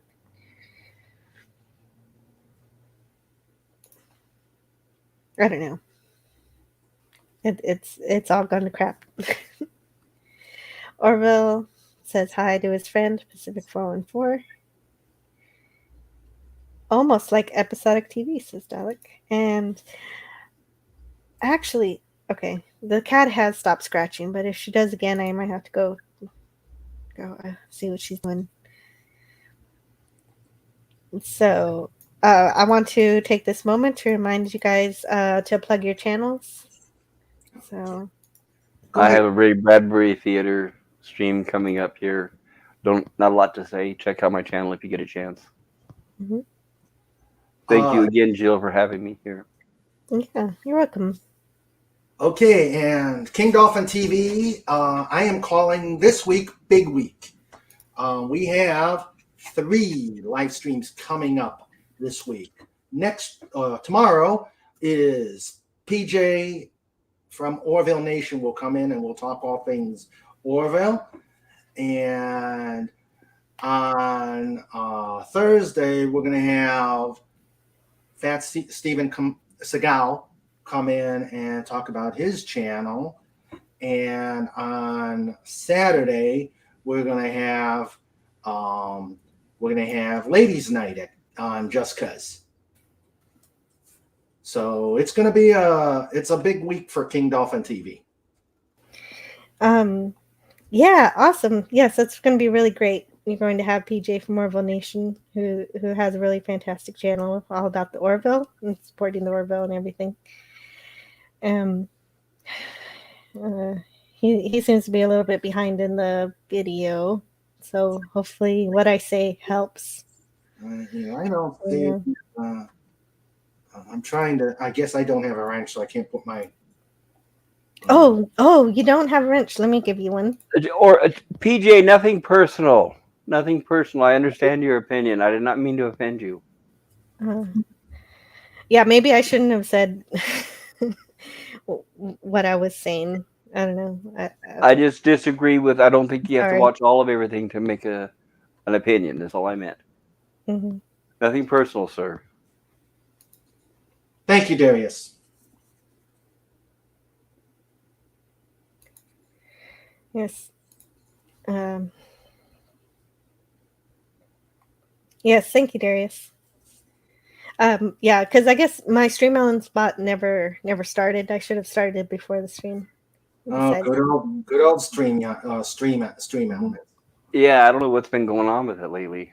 Oh, that's I think that he didn't even realize he was calling you a fool, because I don't think he heard me when I said who told me that. So I think he was just in general saying it. But I'm sorry. I'm really sorry, PJ, that happened. My apologies. I'll be the first one to apologize. Nothing personal. Mm-hmm.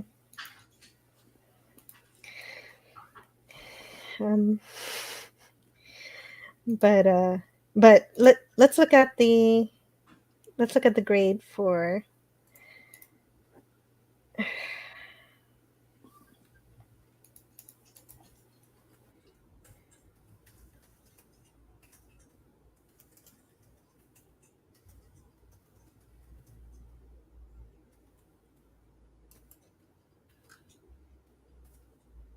anyway.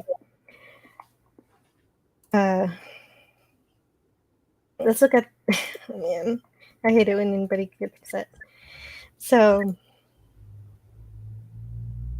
we have 17 reviews for this episode.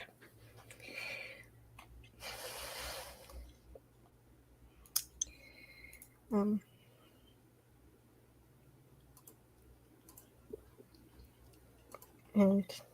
let me share this.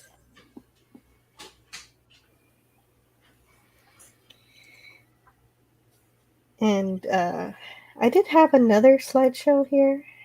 I don't know, maybe should I show that one? Should I show it? Maybe I should. Yeah, it'll give a distraction, because I think I need one right now, just for a moment. I need I need a minute.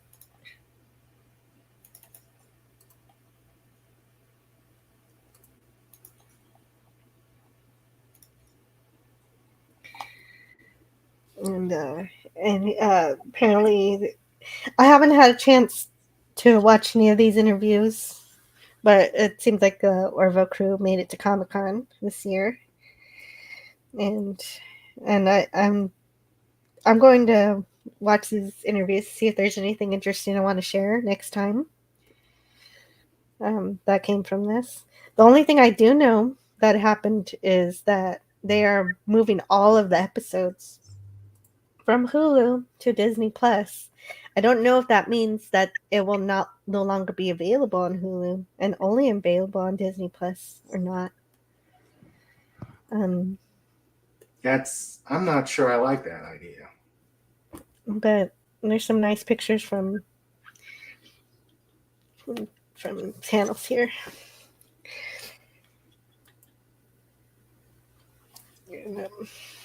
Yeah, I don't know. I don't know either. Hold on, I need a minute. Can you guys talk for a minute? Sure. Thanks. I can tap dance just as well as everybody else. I did not see this panel, I but it's good to see some of these people without the makeup. Is that Chuckles on the right with the red hair? Yeah, that's Chuckles. Interesting. Okay. Is that Clyden on the left? Ah, Who's that on the left in the blue jacket? Kelly? no, that's Tiara. That's Okay, gotcha. Security guard. Okay. Yeah, and there's Isaac, And right, and then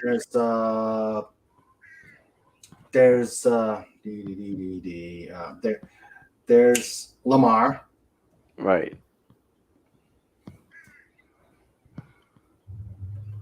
Behind the scenes. It seems like they would have known by now if they were being renewed. Yeah, you would think. I wonder if it's going to be like another 3-year delay or something like that. Shouldn't be any reason for a big delay because we don't have the big lockdowns we did before. Yeah, true. Who's that on the right? Is that Tom Constantino or whatever? That's not important. That's John Kaser.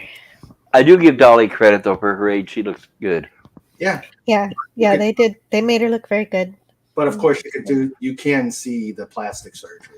Mm-hmm. Right. That's why I'm so glad there's not the close-ups are at a minimum. Yes. Mm-hmm. She even suggested. You probably don't know the background, Jill, but there was another country singer named Kenny Rogers that her and him did a lot of work together. And when he got older, she recommended him to get the plastic surgery, and they botched his as well. Yeah. Oh, they did. Oh, that's terrible news. Yeah, he has since passed. Okay. Yeah. Thanks, Jerry. I don't know why they do that. I mean, they look much more beautiful and natural if they would just keep that plastic off their faces. It looks. Yeah. To me, it looks like they've been through a fire. Yeah, all of these celebrities have given me the inspiration to embrace aging. Yeah. Jamie Lee Curtis is the only one I know who's natural still. She made it a point of not getting anything done. Yeah, that's good. Yes, embrace the age. Right. It's going to happen. It comes to everyone. Well, look at Cher. She had so much done that she started getting turned down for movie roles because she couldn't show emotion. Oh, right. It comes to a point where you can't move your face as much. Right. Pretty much, yes. And Dalek says, oh, go ahead. No, go ahead. Sorry. Dalek says it's already on Disney Plus outside of the U.S. That's where I've been watching it. Right. It's been made on. It's going to be made available on Disney Plus in the U.S. Yes, it's happening on August 10th, I think. I don't think it's leaving Hulu. I hope you're right, Dalek. If it moves to Disney Plus, you may maybe that may increase its chances of getting renewed. I don't know. Mm-hmm. I've heard rumors in the pipeline. I don't know if it's true that Disney. First of all, Disney owns 70% of Hulu, and Comcast owns the other 30%. And apparently, Disney is eyeing to buy the rest of that because they want to own 100%. And apparently, what Disney is planning on doing is making Hulu mostly rated R and Fox content. So anything that's doesn't follow those categories is going to be swept under the Disney Plus arm. So I think that's why this might be moved to Disney Plus, because Disney considers it a family show.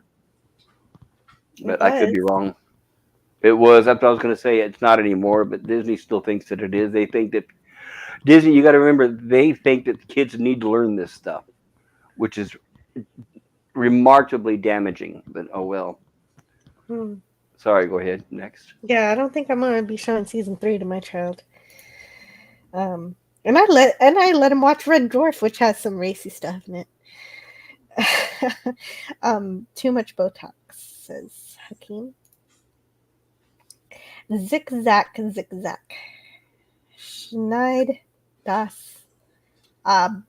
I don't know what Darius is saying, but I read it. Okay, so I guess I'll go through the rest of these pictures and see if there's anything else here that y'all are interested in. And so they had just some pictures. And there's a stand-in for Dolly there that Pop Culture was talking about earlier. Hello from Nashville. Thanks for sending such a beautiful set. I don't know who signed that. That's Dolly. Yeah, but she didn't put her name on it. Anyway. And yeah, so they filmed some of it in Nashville. So she really was in Nashville. And half of it was over there and half of it was, I guess, in California. I don't know. Yeah, I wanted to clarify to everybody. It is a set because I even heard one person Mhm. saying they took an entire cabin and sawed it in half and shipped half of it to Tennessee. I'm like, no. It's a set. Yeah. People really like to go let their imaginations run wild, I guess, huh? Yeah, they did. I don't know what this is or why I took a picture of it. I guess it's taped for where the actors stand or whatever. That's the taping. Yeah, blocking. Yeah, the blocking. Jill, I've got to get going. This was a great review, great chat. Yeah, thank you. Yeah, I got to get going. It's almost Thank you, time. Raymond. It's time for chores. Ferret time. Oh, time to take care of the ferrets. Yep, time to clean up after the ferrets. So, Okay. Pop Culture Creator, always a pleasure. Likewise, sir. Good to see you. Good Yes, seeing you. always remember to subscribe to King Dolphin TV. Yeah, He's, get me to 200. He's the next one. We got to get to 200. Yeah. So yeah, because Andy Masterson did it, and then I did, and so you're next. You're next. We're gonna get you up there. So. Yes, thank Yeah. you, guys. Big week. We're in it. Take care, all. Bye. Bye. Yeah, remember to watch his Wednesday review with the Orville Nation. Take care. Bye. And we had Bruce Boxleiter again as the president. And with that actress who passed away. Mm-hmm. There's the kitty again. And a few more Comic-Con pictures. I just grabbed them anytime I saw them. Anytime I see production pictures, I grab them. I have some from previous episodes I didn't show, but this time I really needed them, so I'm glad I had them on standby. Okay. So I think that's it.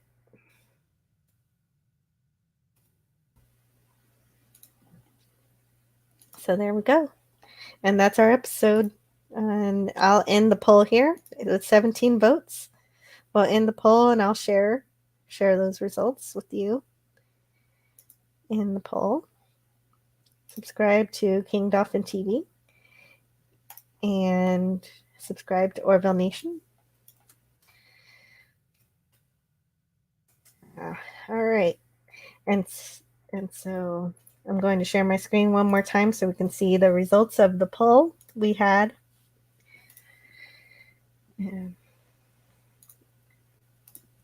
Oh, and someone's joined us. Let's see here. Give me just a moment. I'll bring you in just a second, Dalek.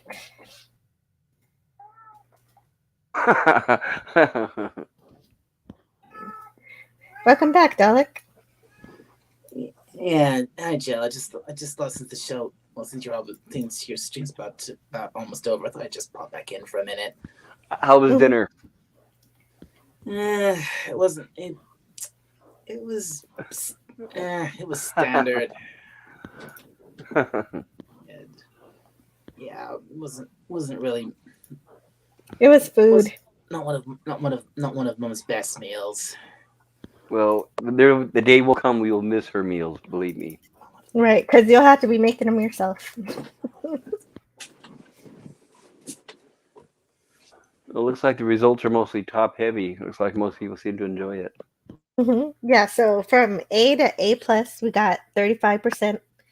From C to C plus, also 35%. So it seemed to be split between people who give it a perfect A plus score to people who give it C to C plus.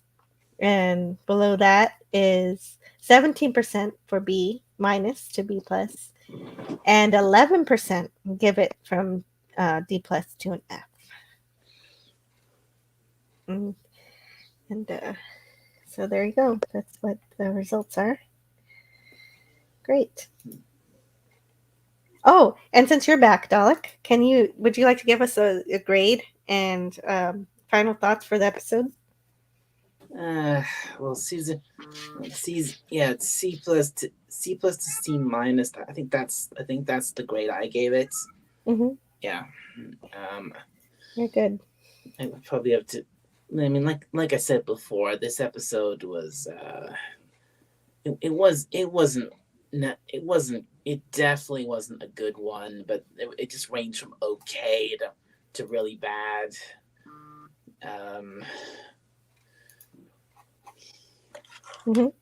Very good. Okay.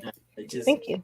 Because there was just so much, and it was like what the hell? Why the hell did they? Why the hell did they do this? It was like just. Mm-hmm. Well, especially knowing that they still, even after this episode, they still didn't resolve it. It's like, whoa. No, they didn't. So we'll see what's going to happen next week. And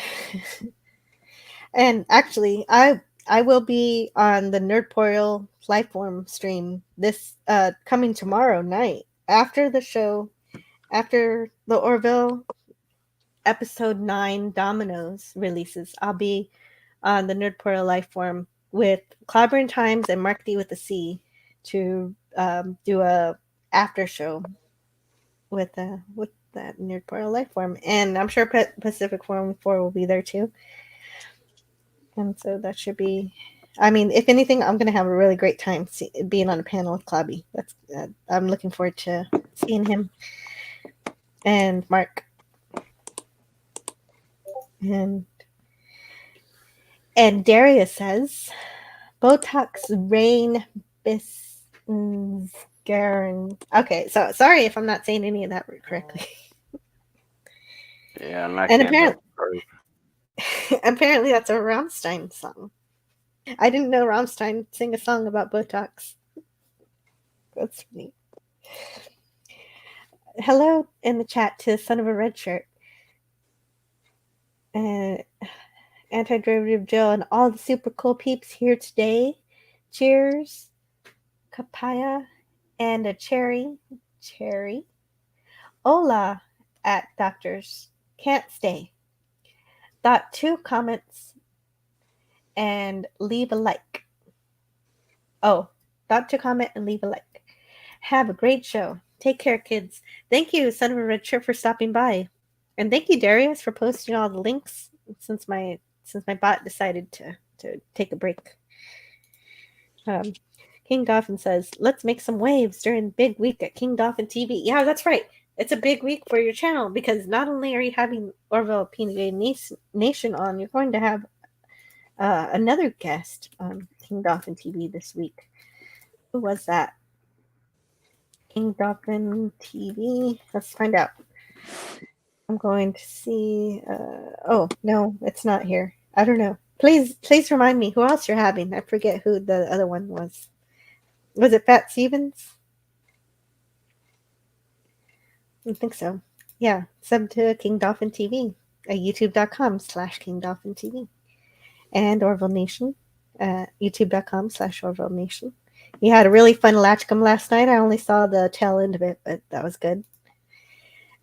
And tomorrow, KD TV big week begins with Orville Nation. And he gives the link to the stream. So if you want to save your stream to watch later, so that or set it to notify you, click notify on this stream, and YouTube will let you know when the stream goes live.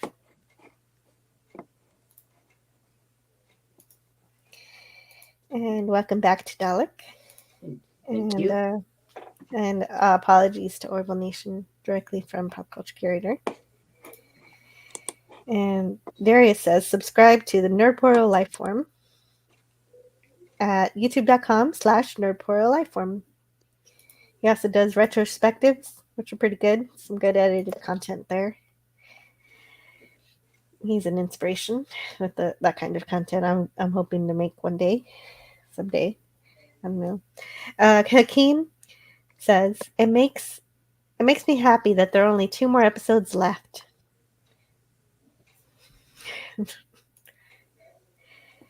Yes.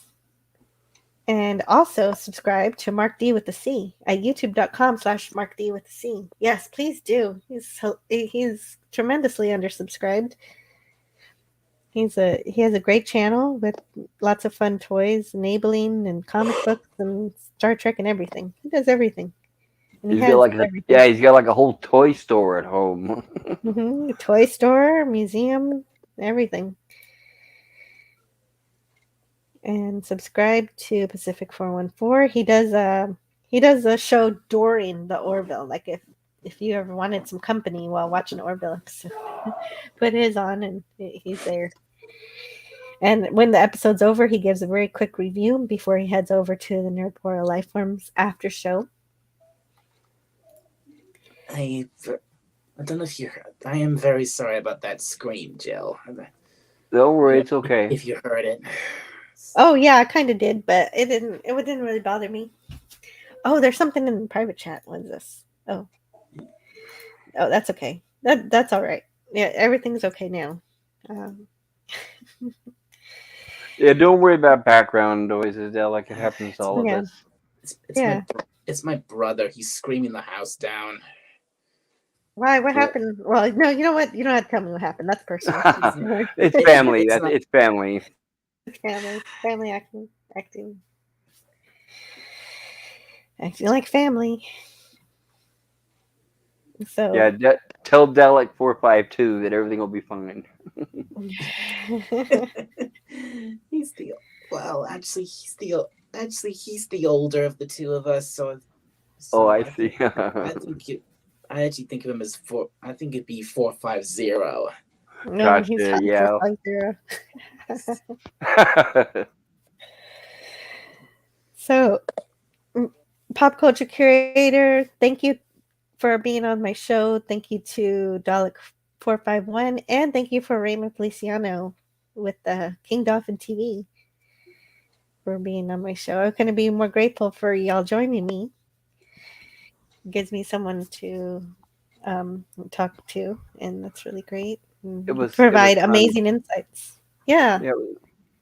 Yeah, we had great people in the chat. Mm-hmm. Yes, a wonderful chat for sure. And thanks to the poll, I'll announce it again that we're going to be reviewing TOS, the original series, also known as Star Trek. We'll start with just one episode at a time and see what happens. And I need to hurry up. I need to hurry up and watch the rest of that. Mm-hmm. Well, we'll just be watching one episode at a time. So if you can watch one episode a week, you can watch it along with us. Right, and we're going to start with the first season, which I'm guessing you've already seen. Yeah, like I said, I've been trying to watch the whole series for a while now, and I've watched all of season 1. I'm about halfway through season 2 at this point. Cool. Yeah, you're still in the really good episodes. Yeah. The last couple episodes I watched were pretty good. I'm jealous to actually see TOS for the first time. It's incredible. In one of the episodes I watched today, just today was like the episode where we first meet Sarek. Oh, nice. Yeah, Spock's father. Yes. Mark Leonard, great man. Wonderful. Yeah, he also played the Romulan in A Balance of Terror. And the Klingon in the motion picture. Oh yeah. And I think the episode I'm up to at the moment, I think it was called sorry, give me just a second here. Where is it? I'm up to the episode called Obsession. Nice. Okay. Yep, we know exactly which episode you're talking about. Mm-hmm. Yeah. So that'll be a really good show. I can't wait. Thank you everyone for joining me today. I hope you enjoyed today's review, and I'll leave you with the preview of this week's episode, which will air tomorrow at midnight Eastern Time. It is called Domino. Have a great day, everyone. See you next time. Bye-bye, everybody. Bye-bye. See ya.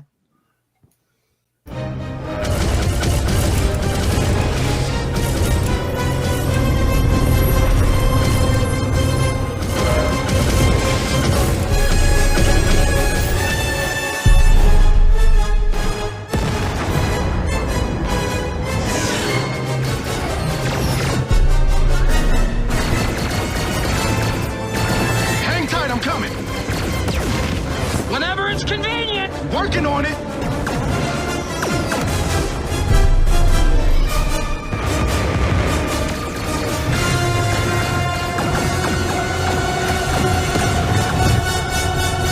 Just stay on my good side and you'll be fine, hon.